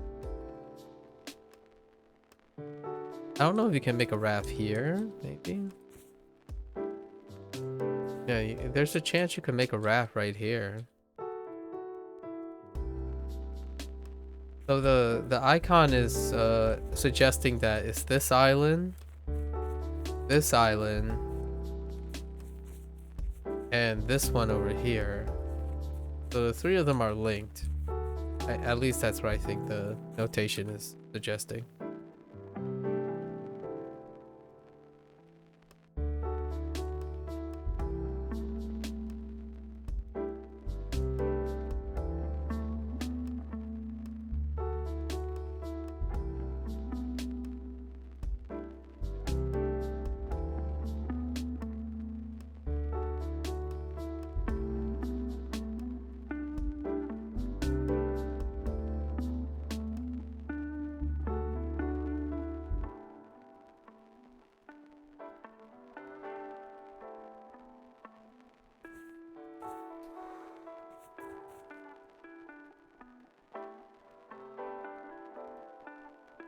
I don't understand.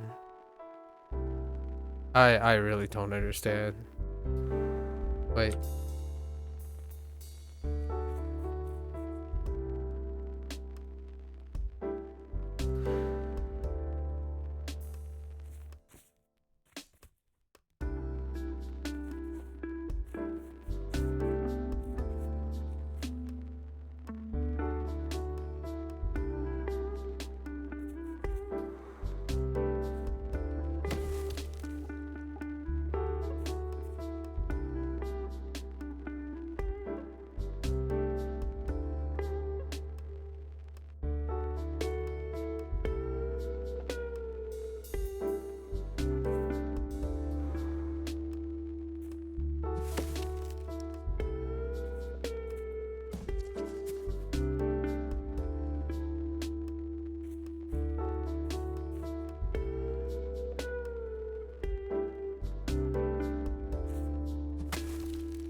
Hmm.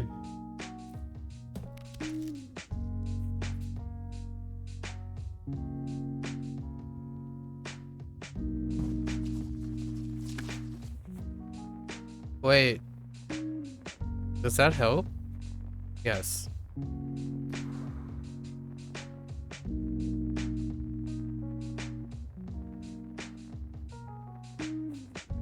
Hmm.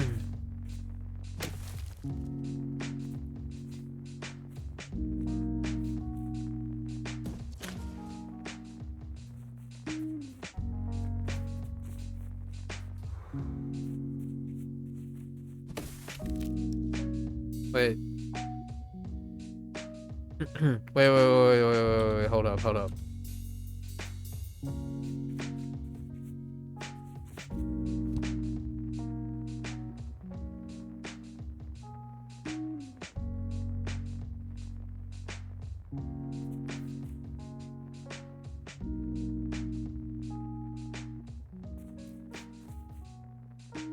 No, this is good.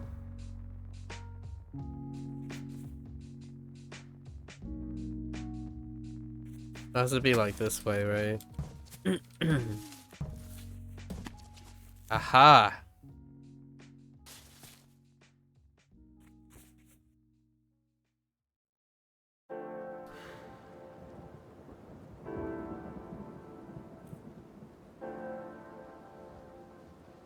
Wait.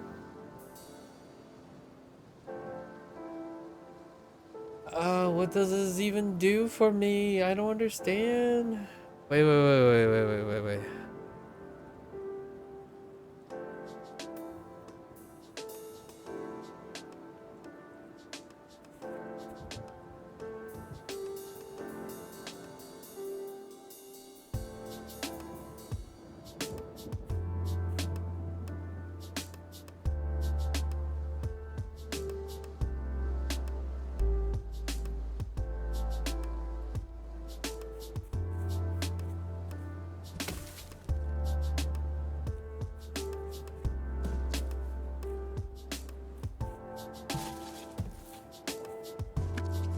No, I don't understand.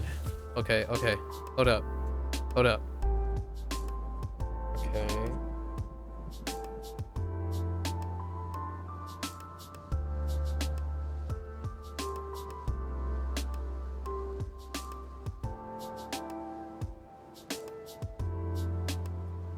So I can, okay.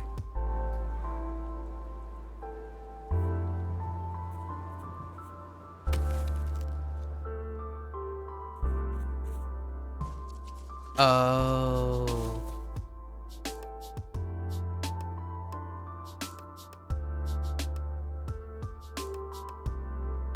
Okay. So I just go back, right?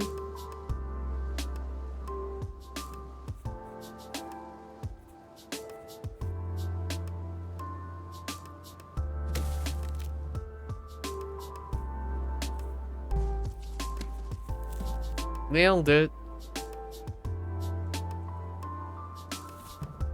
Is that a snow buddy? Oh, I see the snow buddy. Oh, it's a different snow buddy. Hi.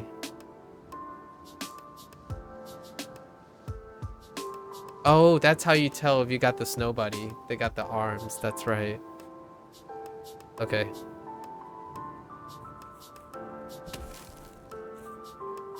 Why can't the path back just be easy? Why? Okay.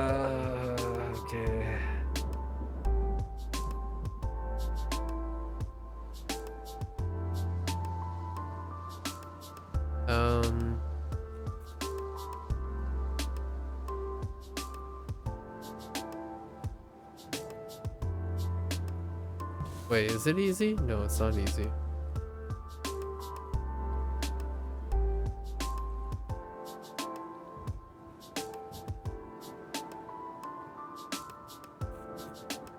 Wait. No.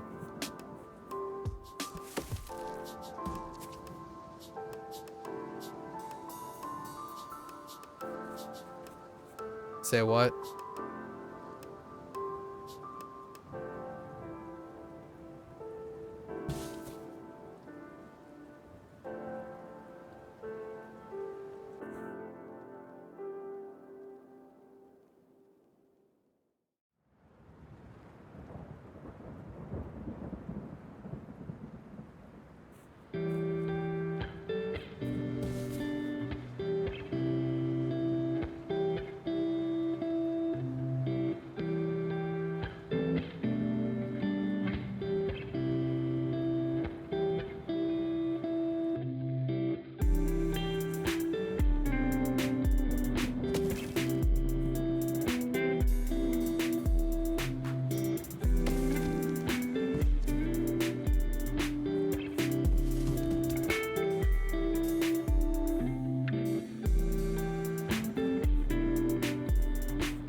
Am I being a pep?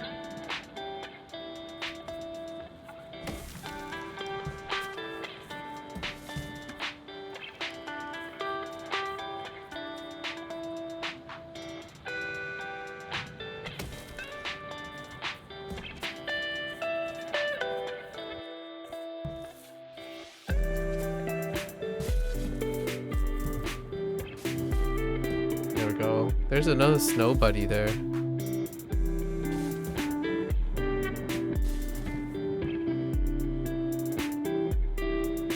Okay. What?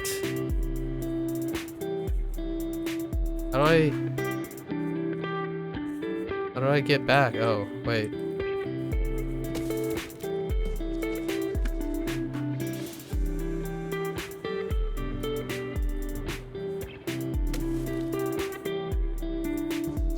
Okay. Alright. One snow buddy down. This hint system is gonna be my lifesaver here.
My gosh. Okay.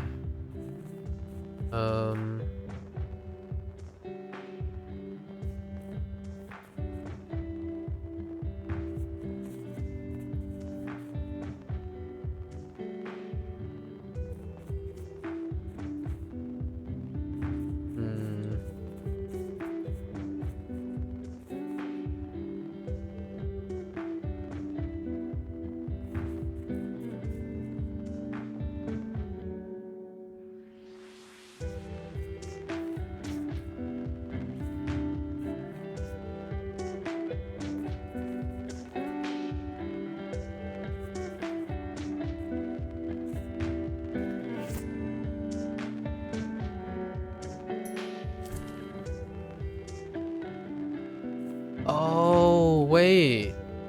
Hold the phone. Okay. Oh, I see. Yo, hold up. I got this. I think.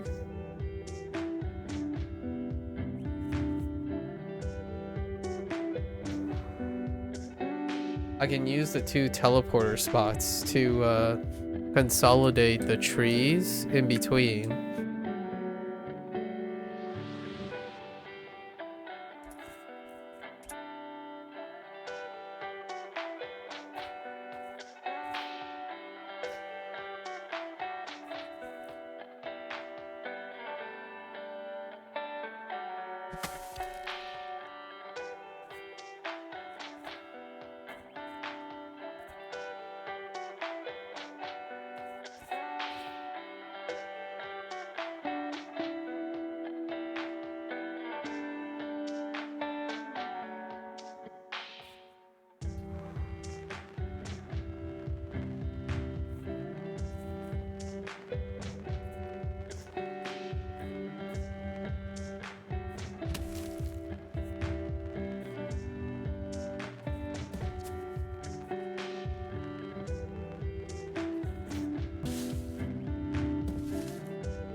Okay.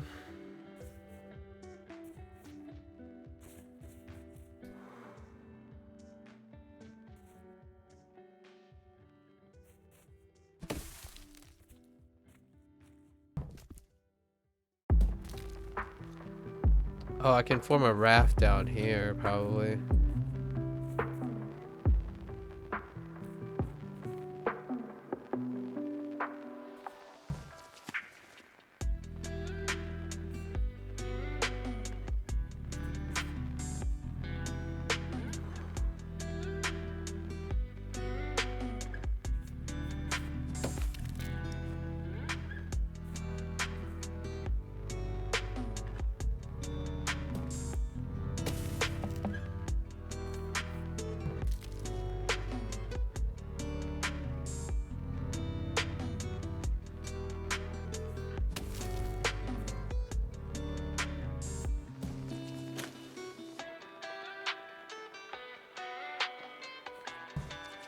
Okay.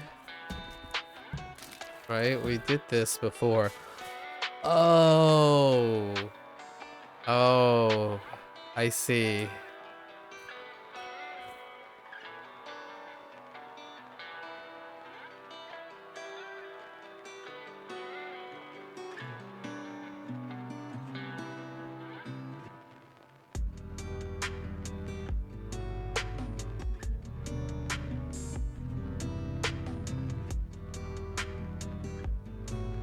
Ugh. My allergies are killing me.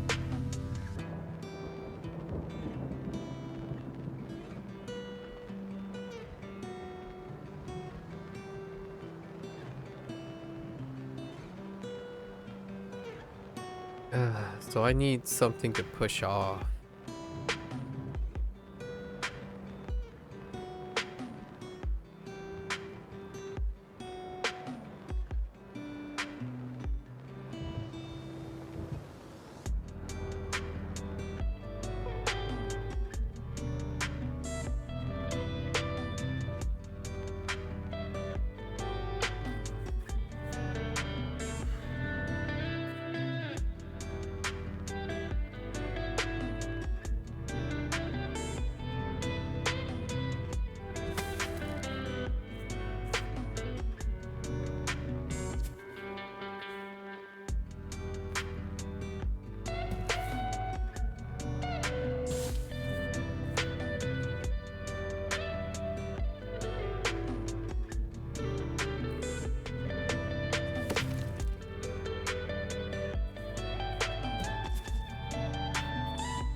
No.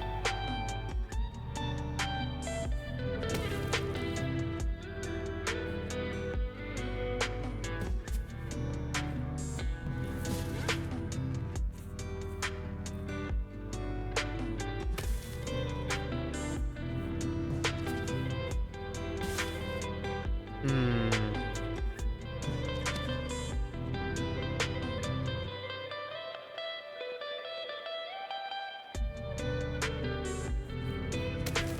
No, still the same spot. Uh.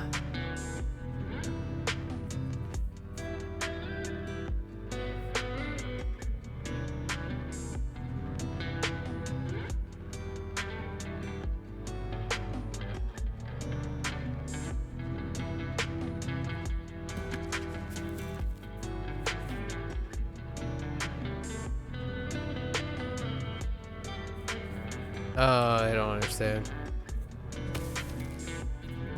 So this is, yeah, this is the only interaction I see here. Okay.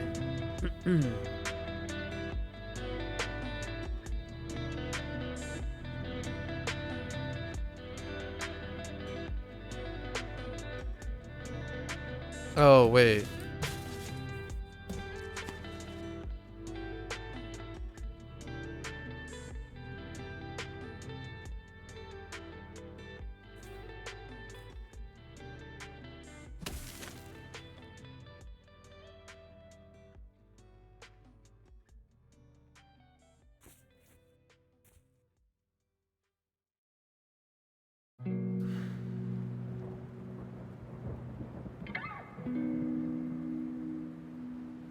Um...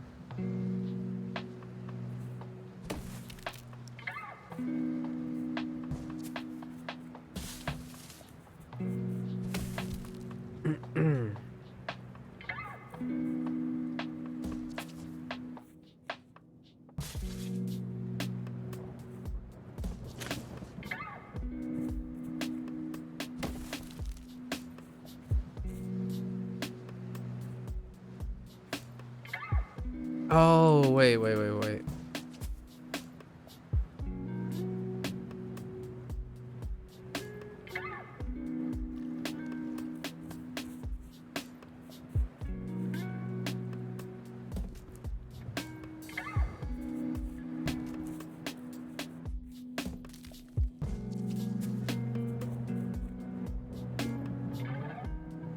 Uh...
Hmm.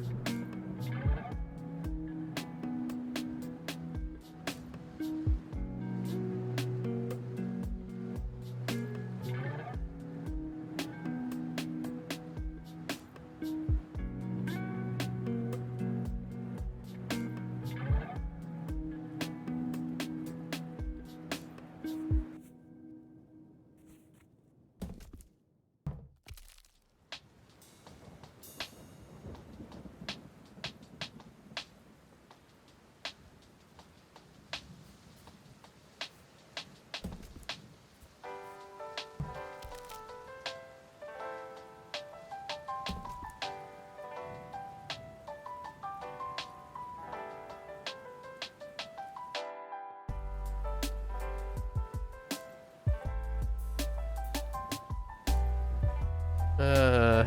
uh.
Wait.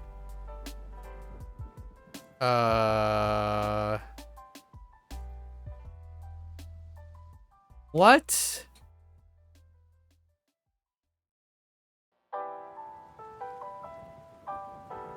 Liftoff of mission 41D, the first flight of the orbital Discovery, and the shuttle has cleared the tower.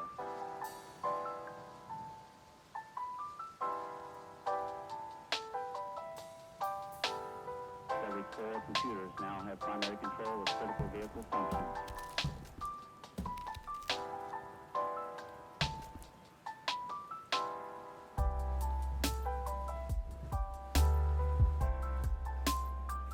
How do I...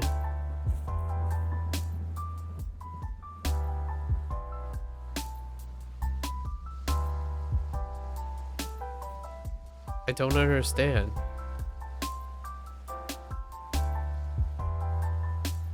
I must have screwed up. Oh, wait.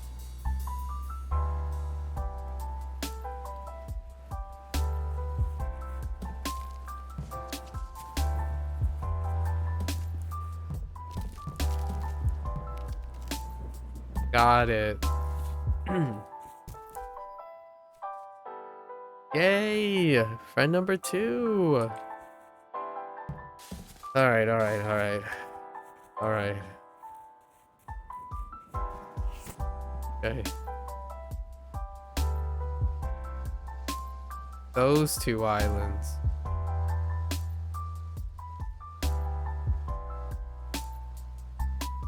Okay.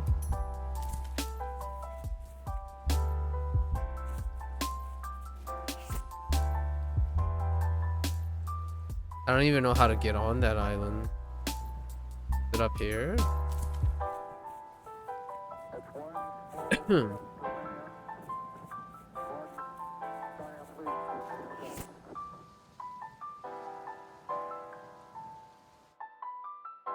Yeah, it's gotta be up here. Whoops.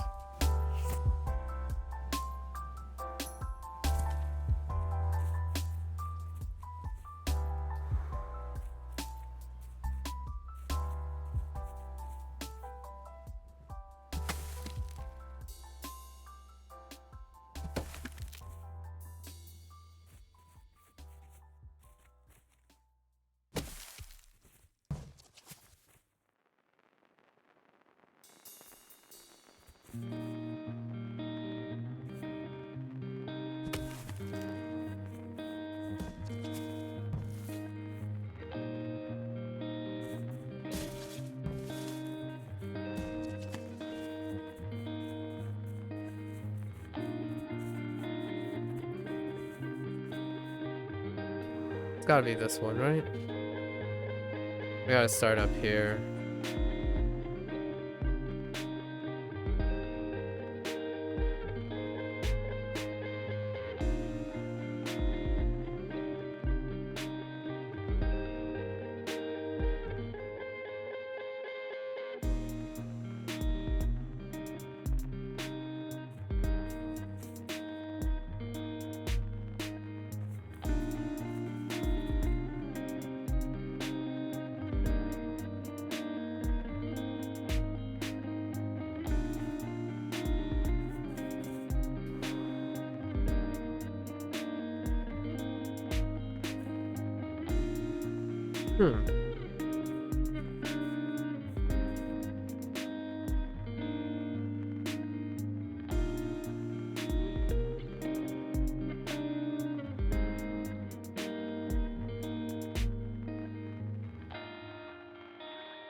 Hey, where's this come? Oh, wait.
So somehow I gotta push both the logs to the bottom to the southeast.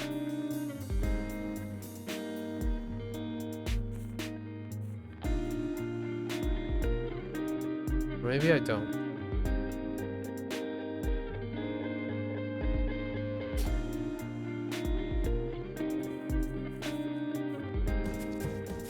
Maybe it's something like this.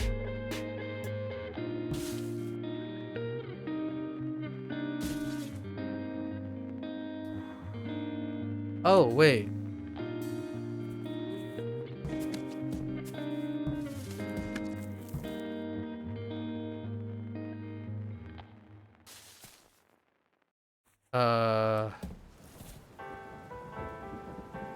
That's gotta affect it.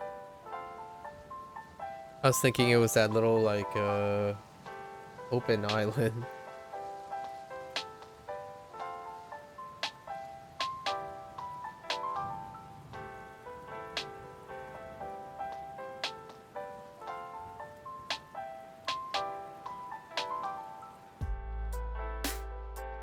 Oh, boy. Okay.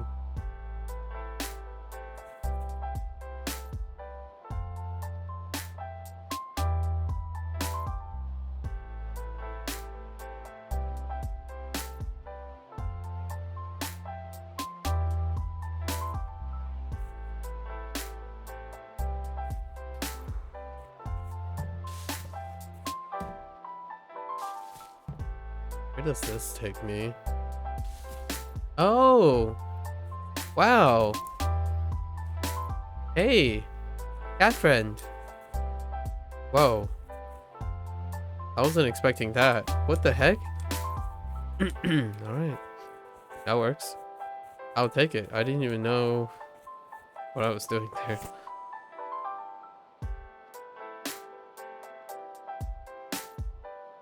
What do we have? 1, 2, 3, 4.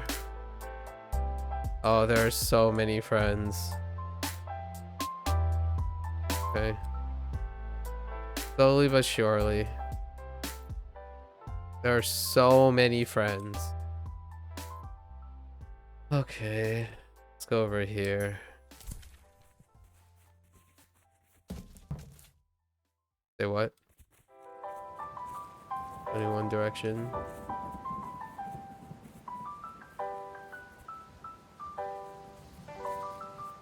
Wait, was it? I've already forgotten which island it is.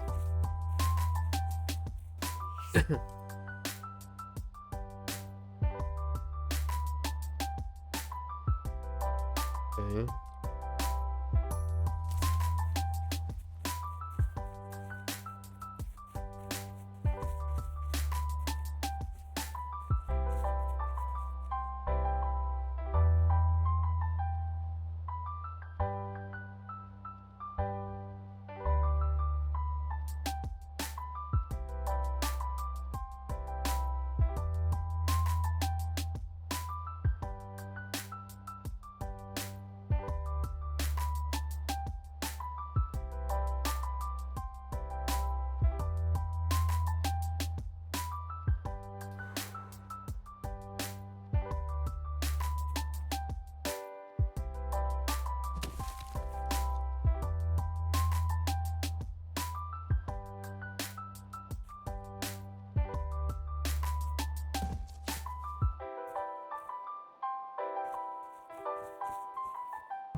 Okay. So I can make a raft.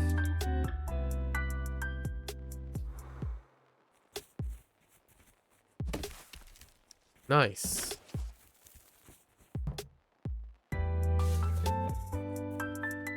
Say what?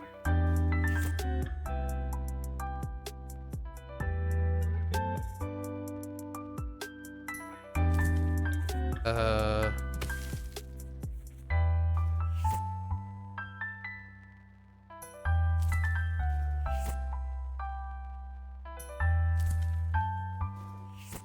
Whoops.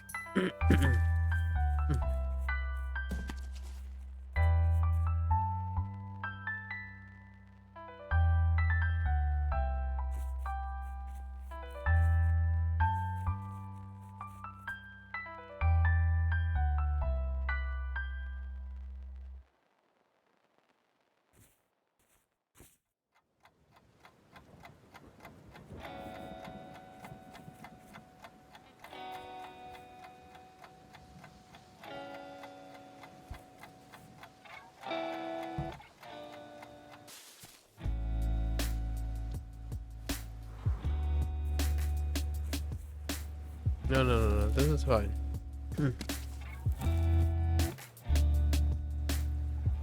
Wait. Maybe it's not a rat.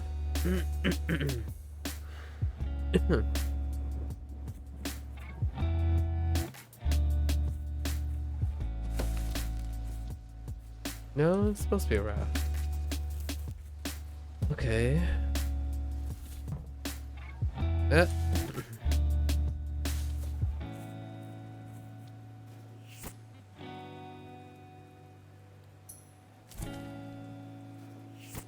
Right. I don't understand.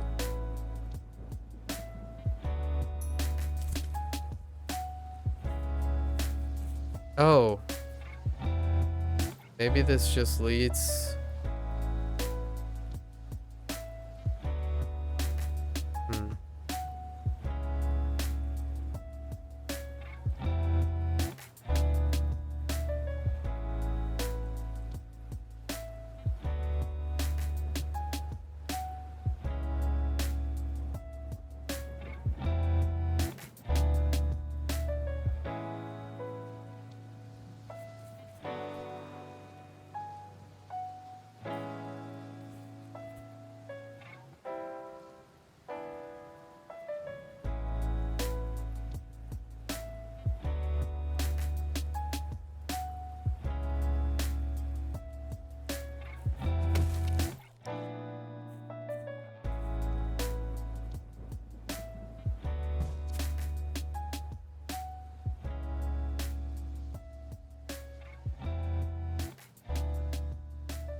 Okay.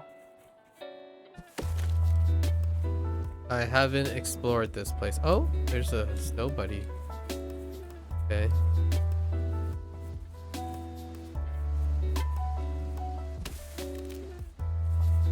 Over here.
Wait. No.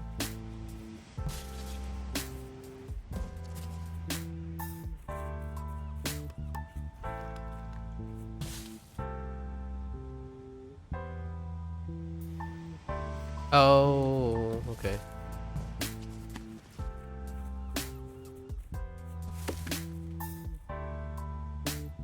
There's got to be more to this. That's a setup. That is totally a setup for something. Okay.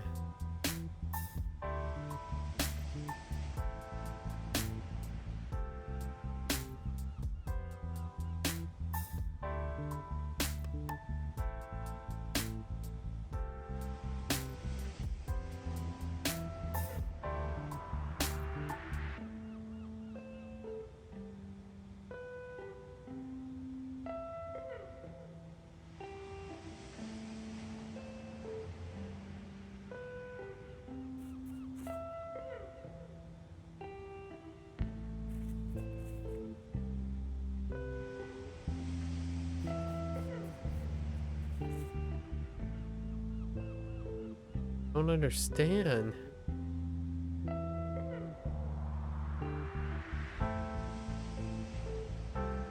Hmm.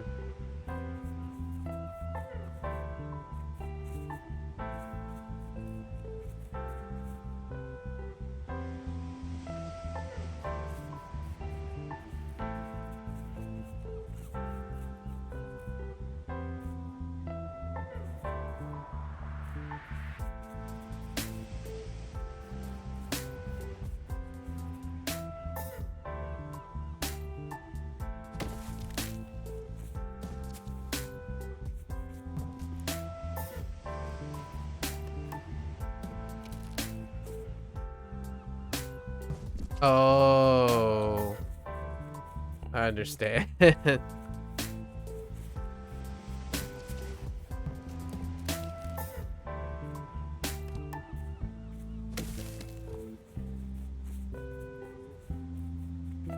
I see.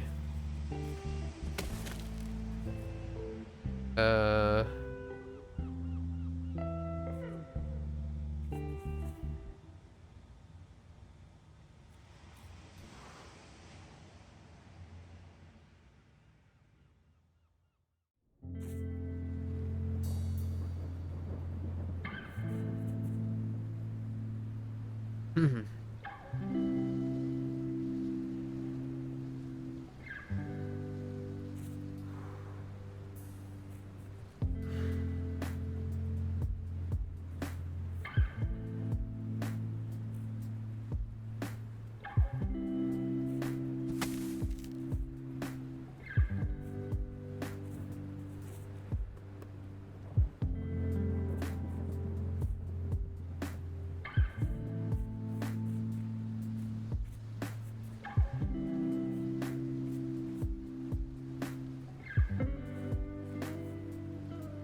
Okay. Nailed it. I got it. Alright. Okay. I gotta remember the themes. Like this theme was loops. There were loop themes here. I still didn't get that one. I don't understand it. I got a different one in the process of getting the one that I was trying to get this one. What?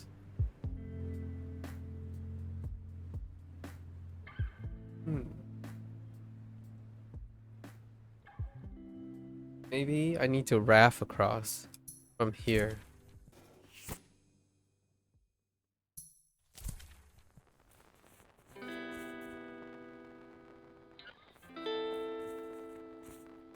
Hold up.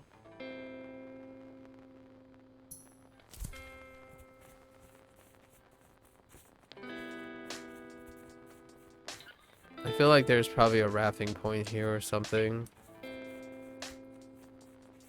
It's definitely not from here. Probably here.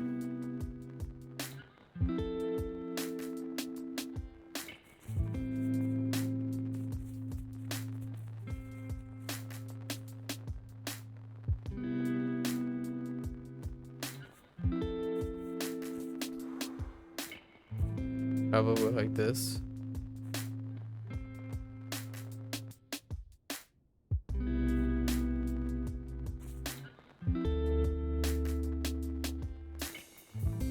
No, that removes that.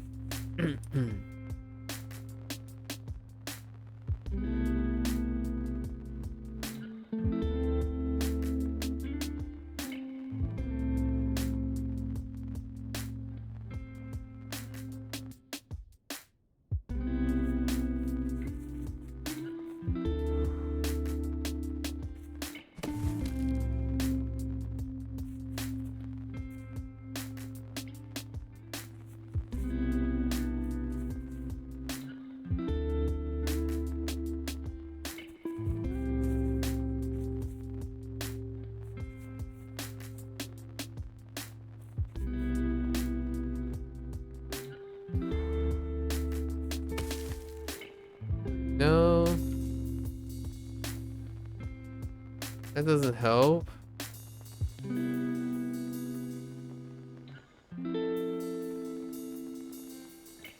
A peg out?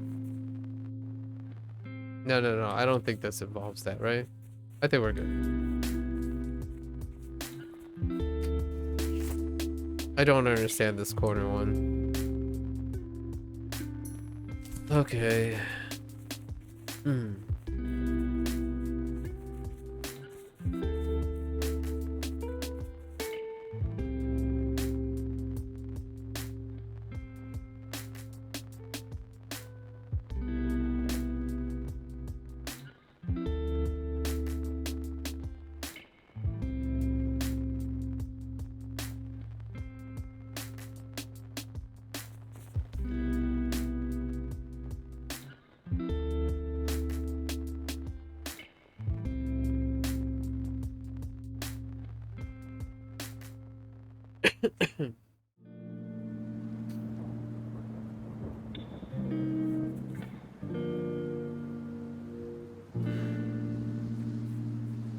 I'm guessing I can roll the big log across.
Nice.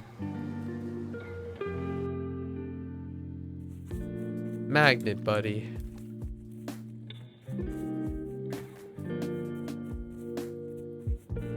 Okay.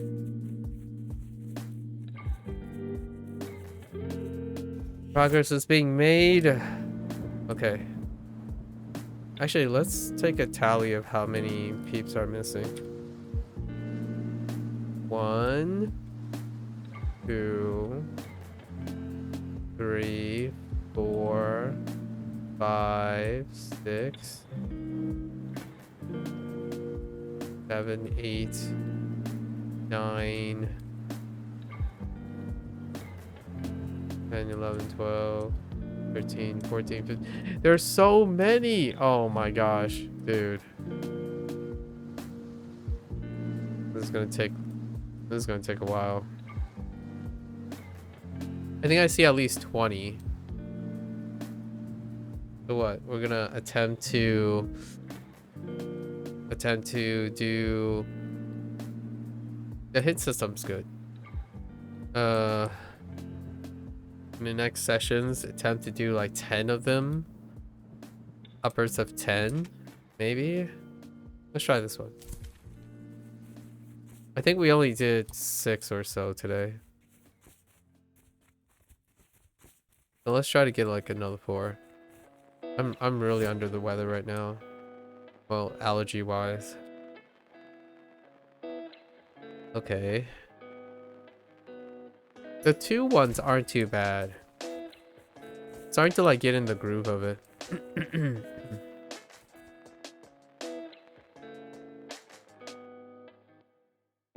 The ones that involve 2 islands. The 3 island ones are like pretty monka. Okay. I don't remember what the thing is with this island. So the thing about a monster expedition, at least I remember, is each of the zones have a specific theme, and I'm guessing they're central to the snowmen stuff.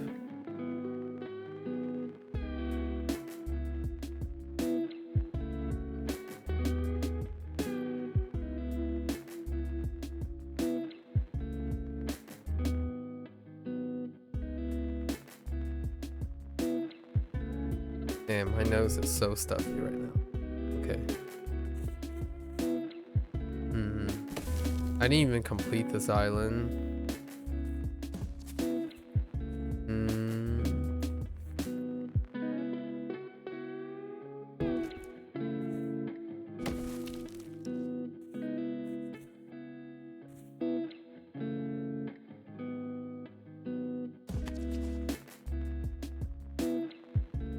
Wait.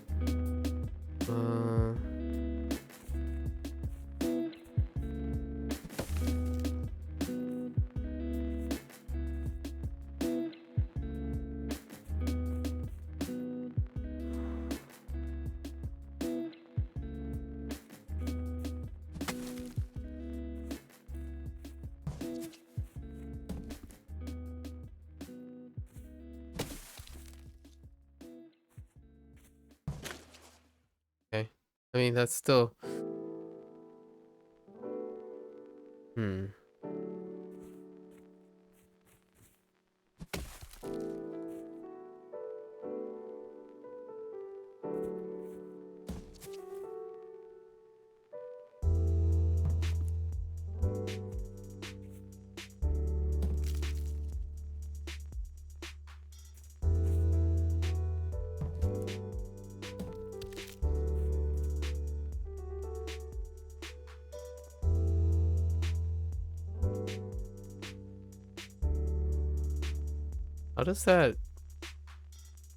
How's that useful?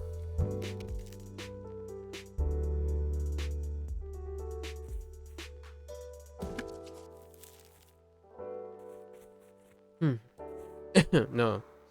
Wait. It doesn't make any sense.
Uh, did I just connect the...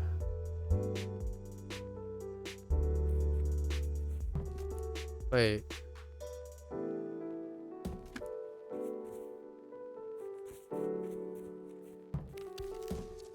What?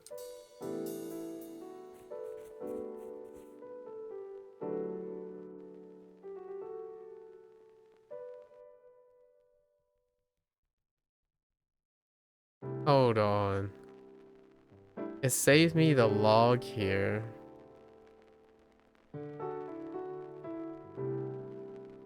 Okay, so these are connected, right? These were the two.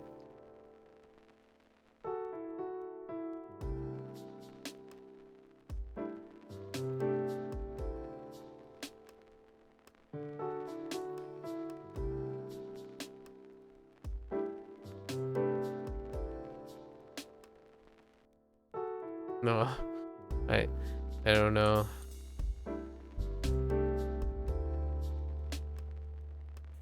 Let's go look at the...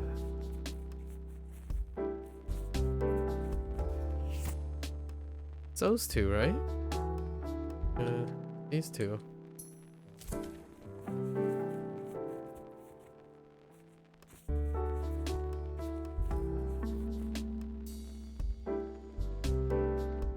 Let's rewind on.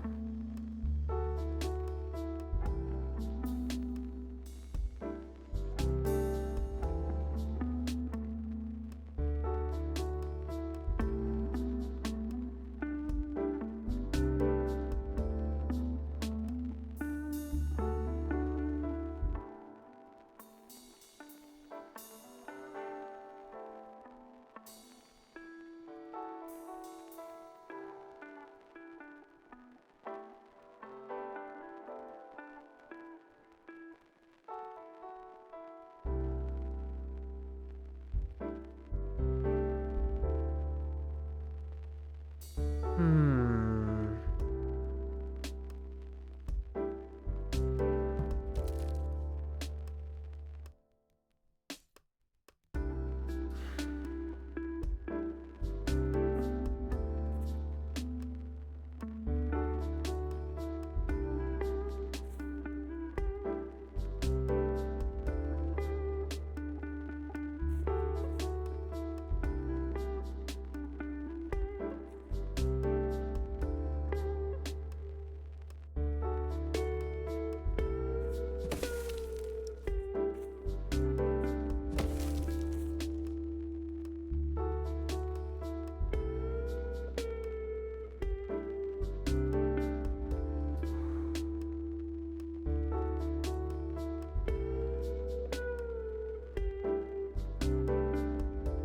I think the idea is to create a raft here, going up.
There we go. Banded. Okay.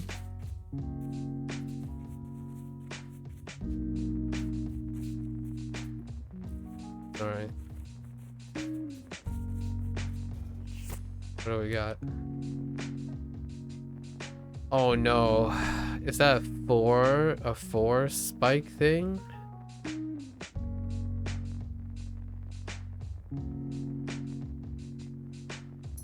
Let's try did these two? Oh yeah. I clearly left this island reset. Oh, the bottom right is missing too.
Hmm.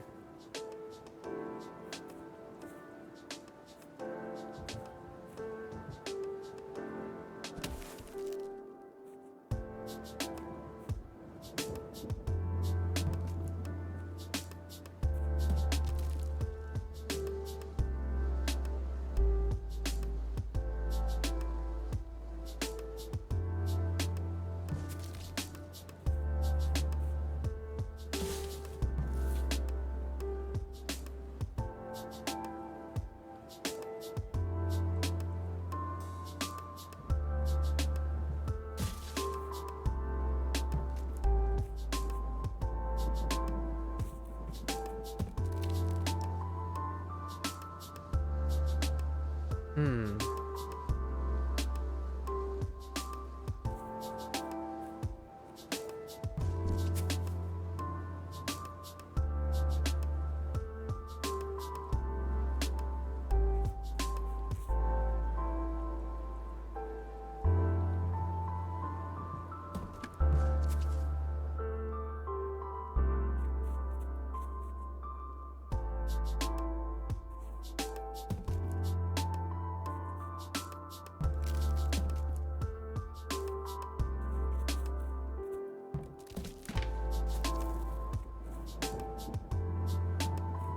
Wait. Wait. What?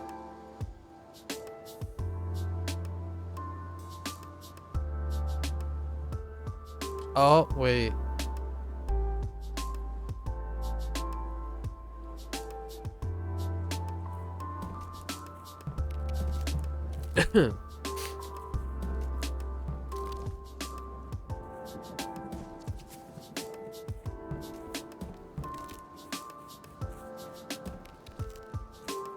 I don't understand.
Wait.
Wait.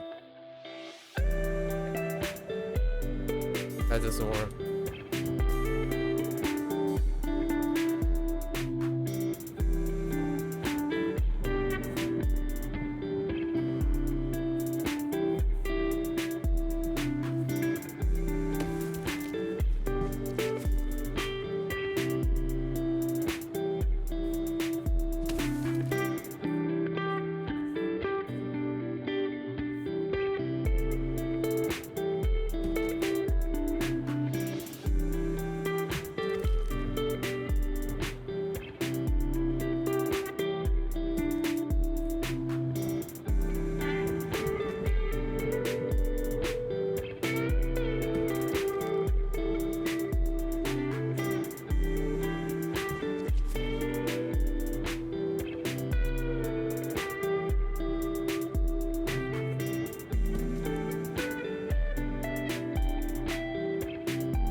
Wait. That doesn't work? Oh.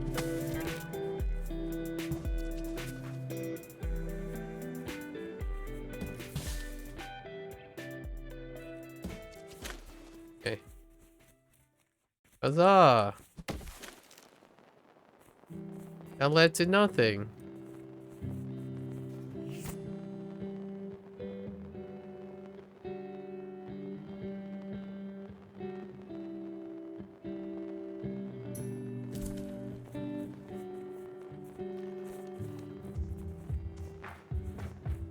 Hmm.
Oh, I get it. I get it. I get it.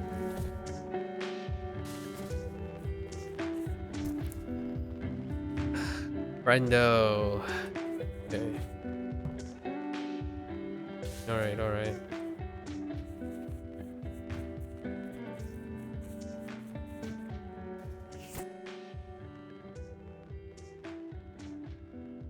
Like, what the heck is that?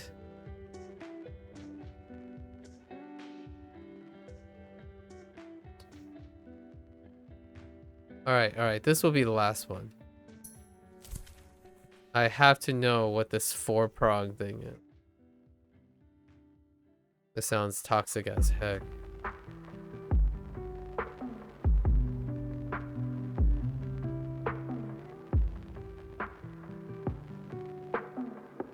Okay. Somehow I created a raft there, which I don't remember. Hmm.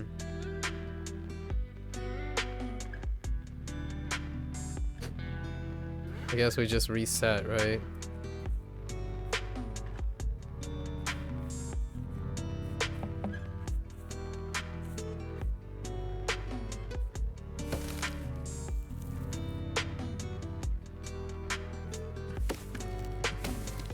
Okay.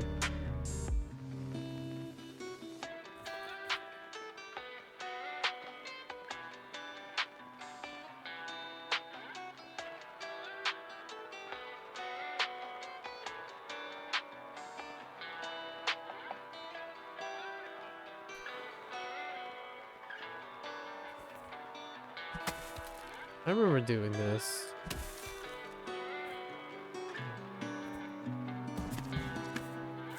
Okay.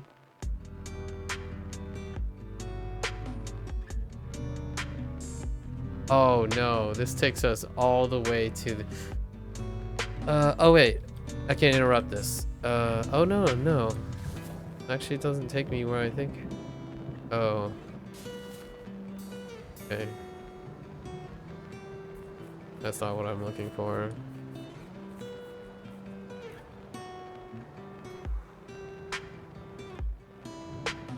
What is this thing? Oh, wait. Yeah, that explains this.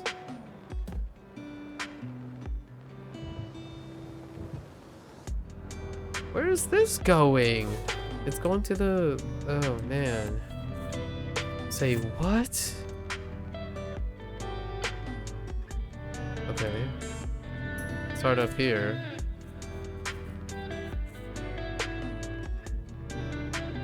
I can create a raft point here.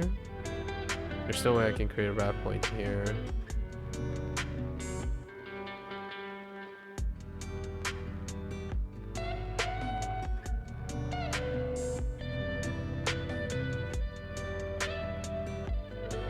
Hmm.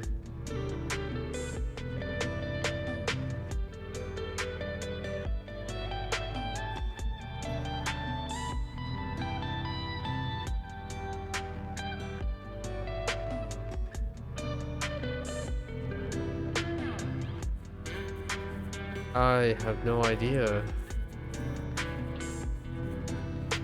Oh no, these raft points ones are gonna be tough. I have no idea anymore.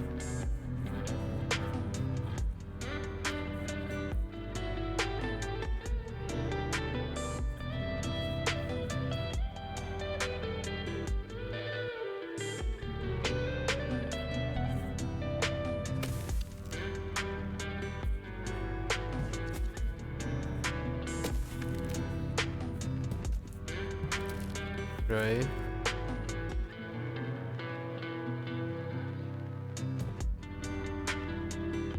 Where does this go? Okay.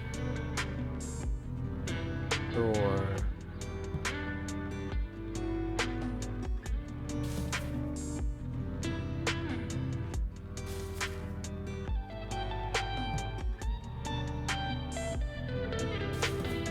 Takes us back here.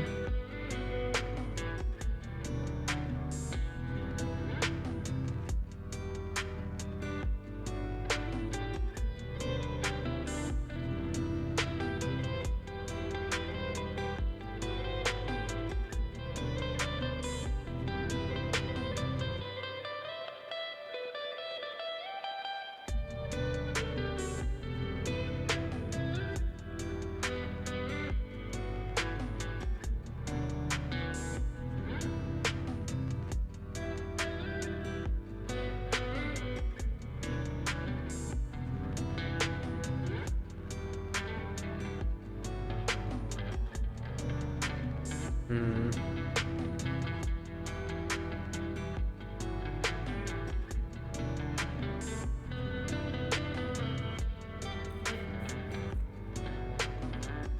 I.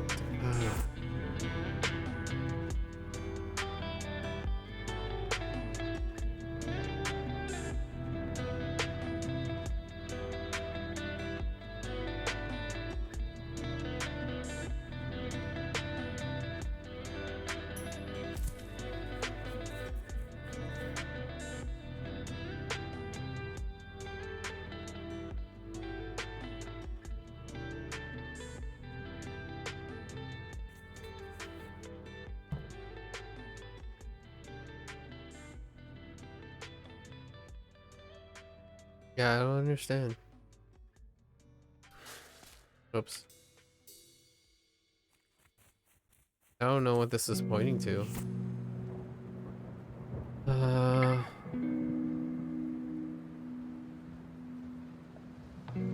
go back here, I guess.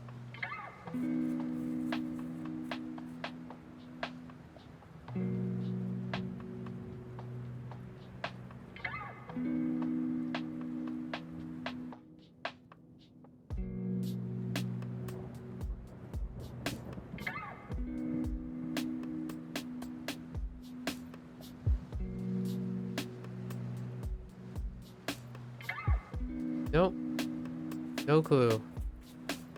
I have no idea. Oh. Oh, there's hints on the levels too. I didn't even notice that. You could use hints on the levels too. That doesn't really help though.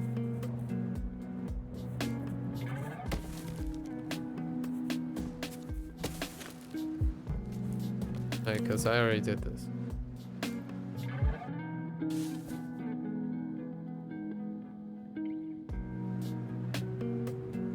Hmm.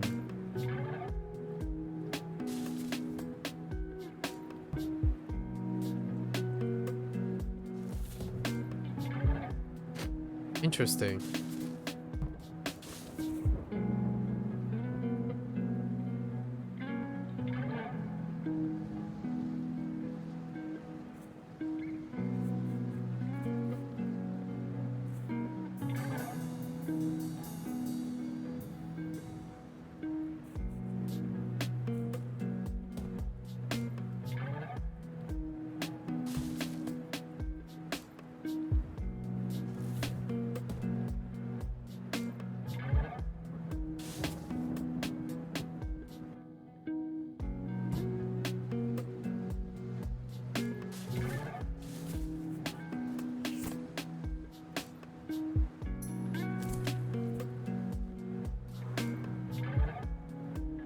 Say what?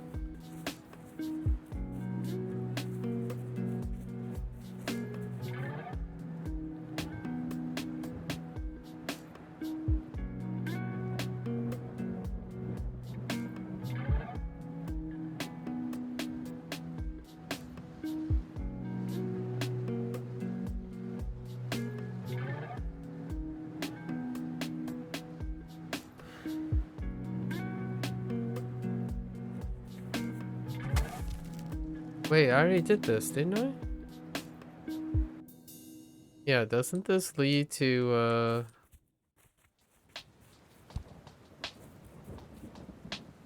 yeah, I did this one. Maybe the path to that.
What? What? Okay. Liftoff of mission 41D, the first flight of the orbital Discovery, and the shuttle has cleared the tower.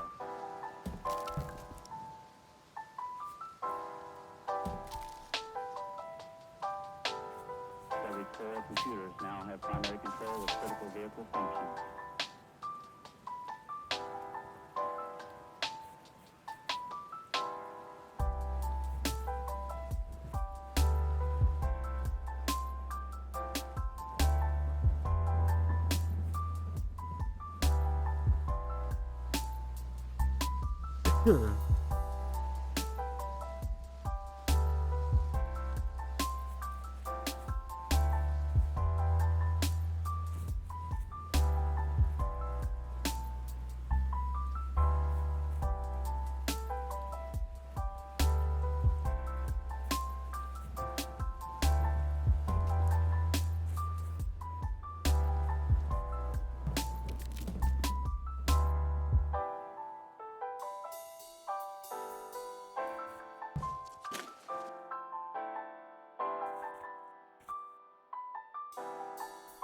Uh, uh,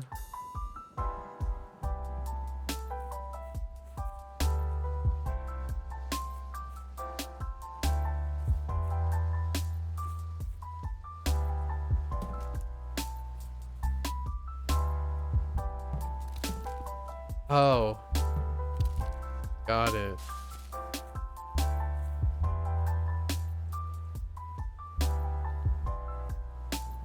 That only gets me to this place, which we already got.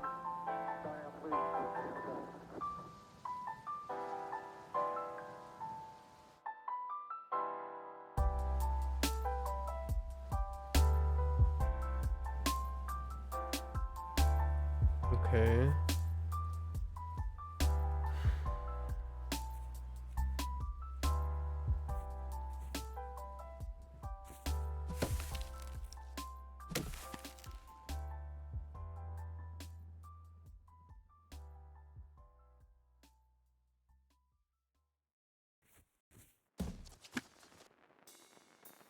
Uh.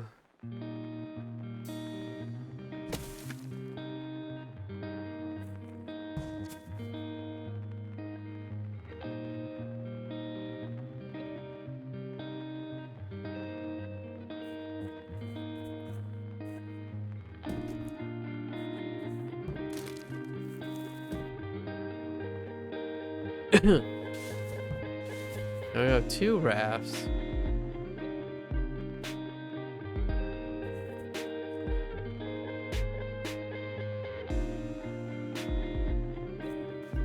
Yeah, I don't understand. Let's try getting this one up here. That one is gonna be gonna need some. What the heck is this about?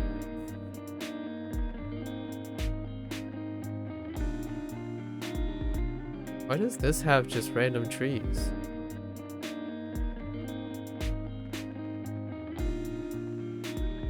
We'll worry about it later.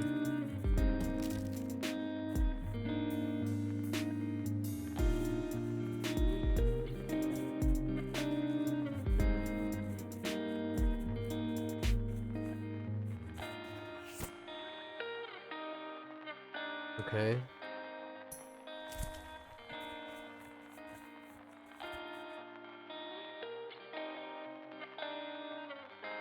I don't even know where we're headed. Like over there?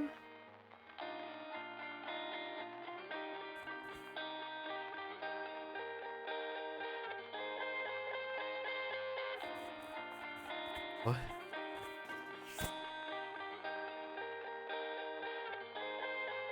Yeah, we gotta be heading over there, right?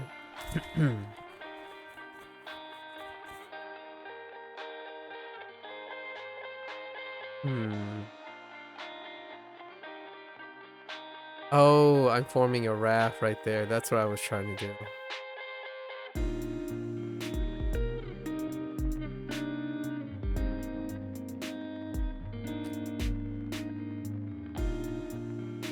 I think.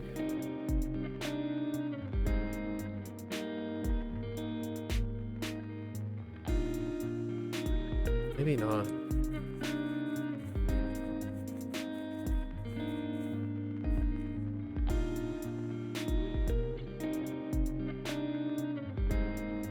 Excuse me.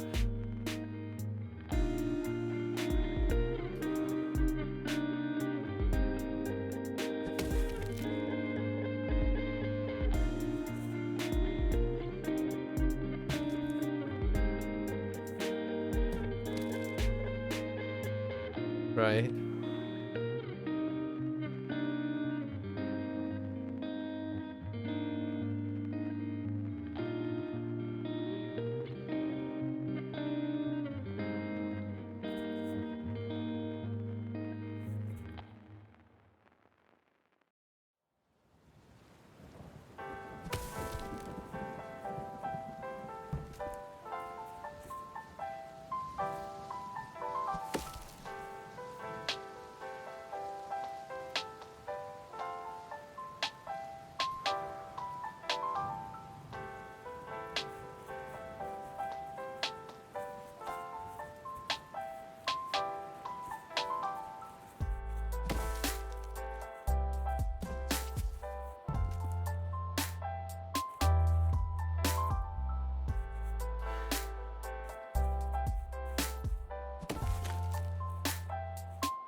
What?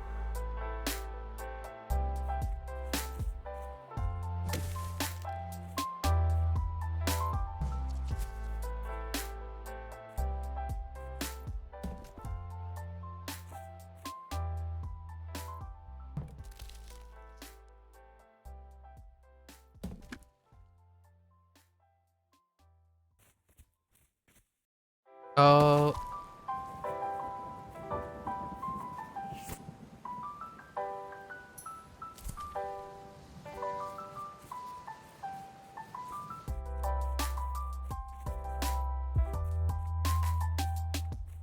Oh, wait. Oh, not like this. I freaking... I heckin' reset that too. Hold up.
Right.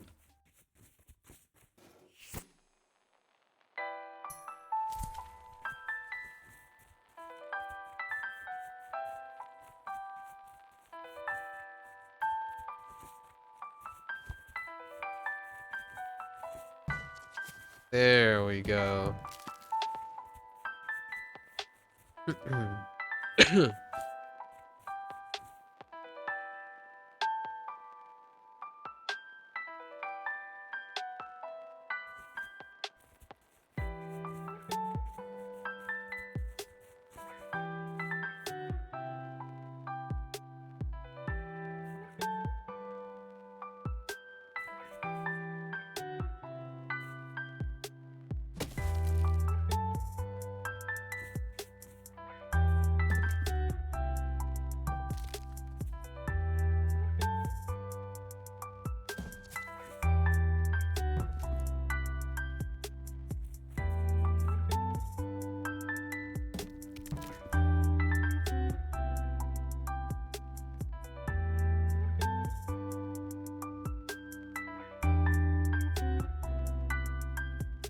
What?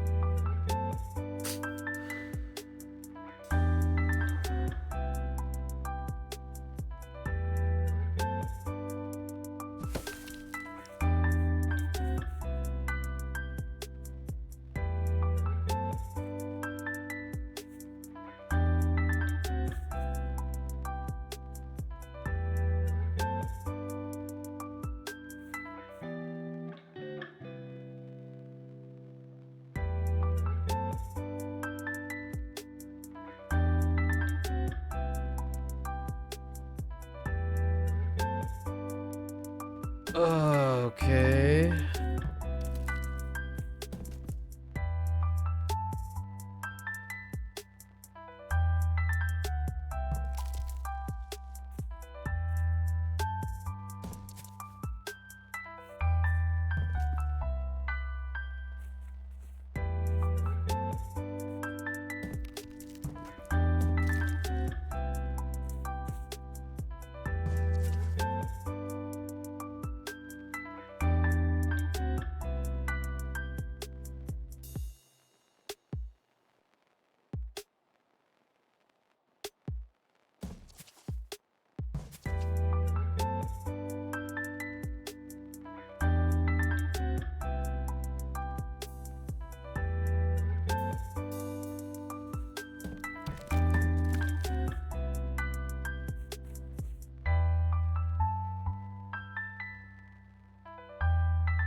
I don't. I can't. I can't process this. Uh.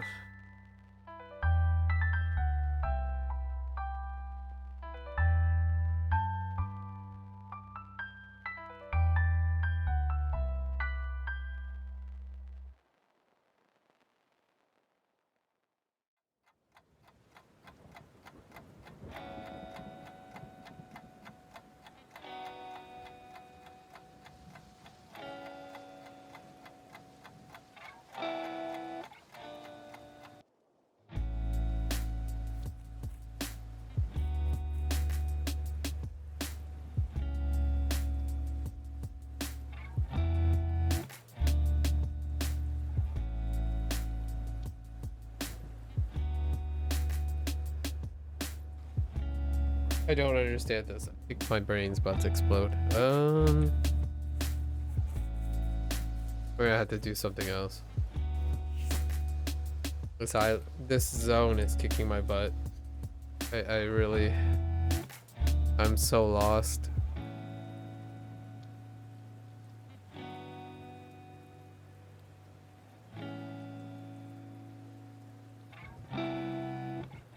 Yeah, we're gonna have to come back to that one.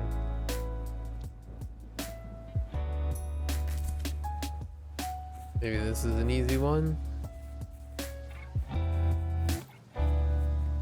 Oh no, these are the birch trees. Okay. Oh, but there aren't any birch trees here.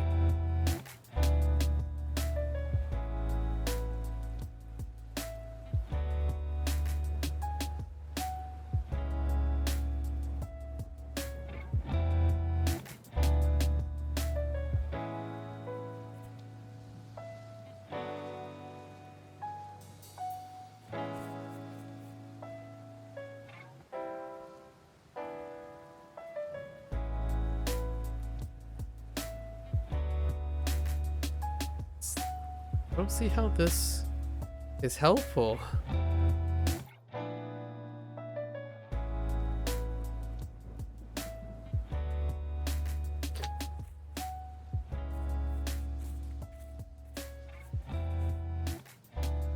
Oh, it's these two islands.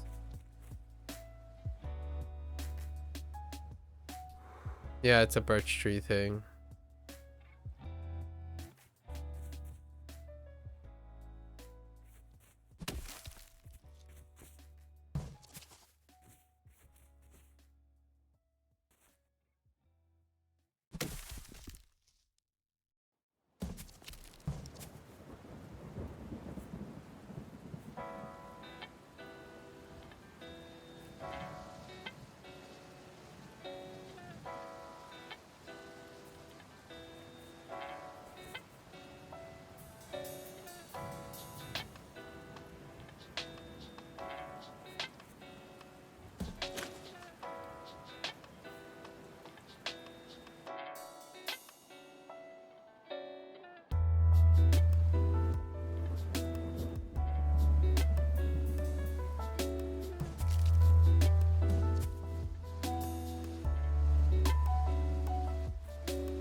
Wait.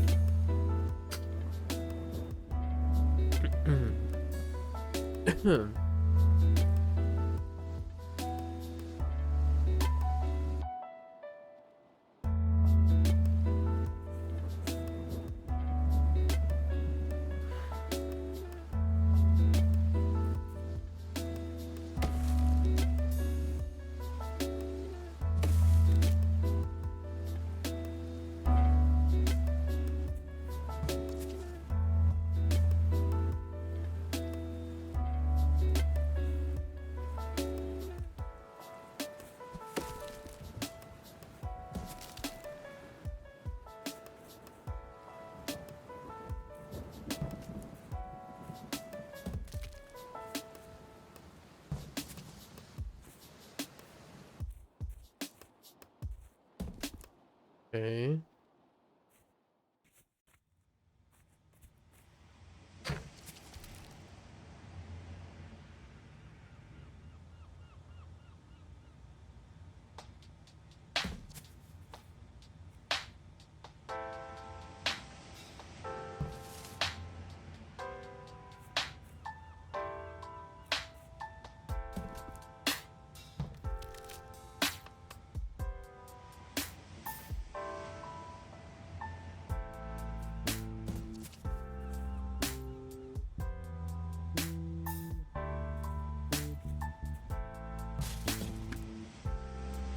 Right.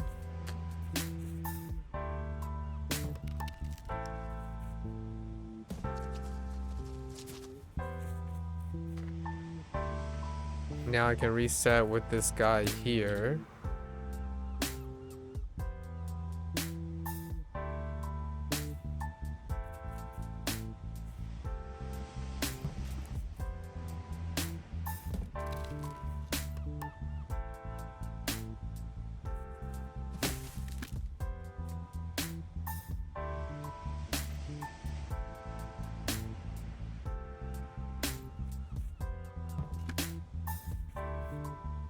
Oh, nice. Not bad. Cute. I thought there might have been another distance. All right. My mind is about to explode, so we're just gonna, yeah, mental fatigue is real. So this is a good place to stop. We'll chip away at this. It's up there, man. It's up there. All right, folks. There you have it. Mental juices drained. Man, this stuff is that the wrath thing is a problem. All right, folks. As always, thanks for listening, hanging out. Gonna watch this later. Thanks for watching. As always, feel free to share, discuss. As always, until next time, stay safe, stay healthy, work on that net positive lifestyle, and I'll catch you guys on the next one. Take care. Bye now.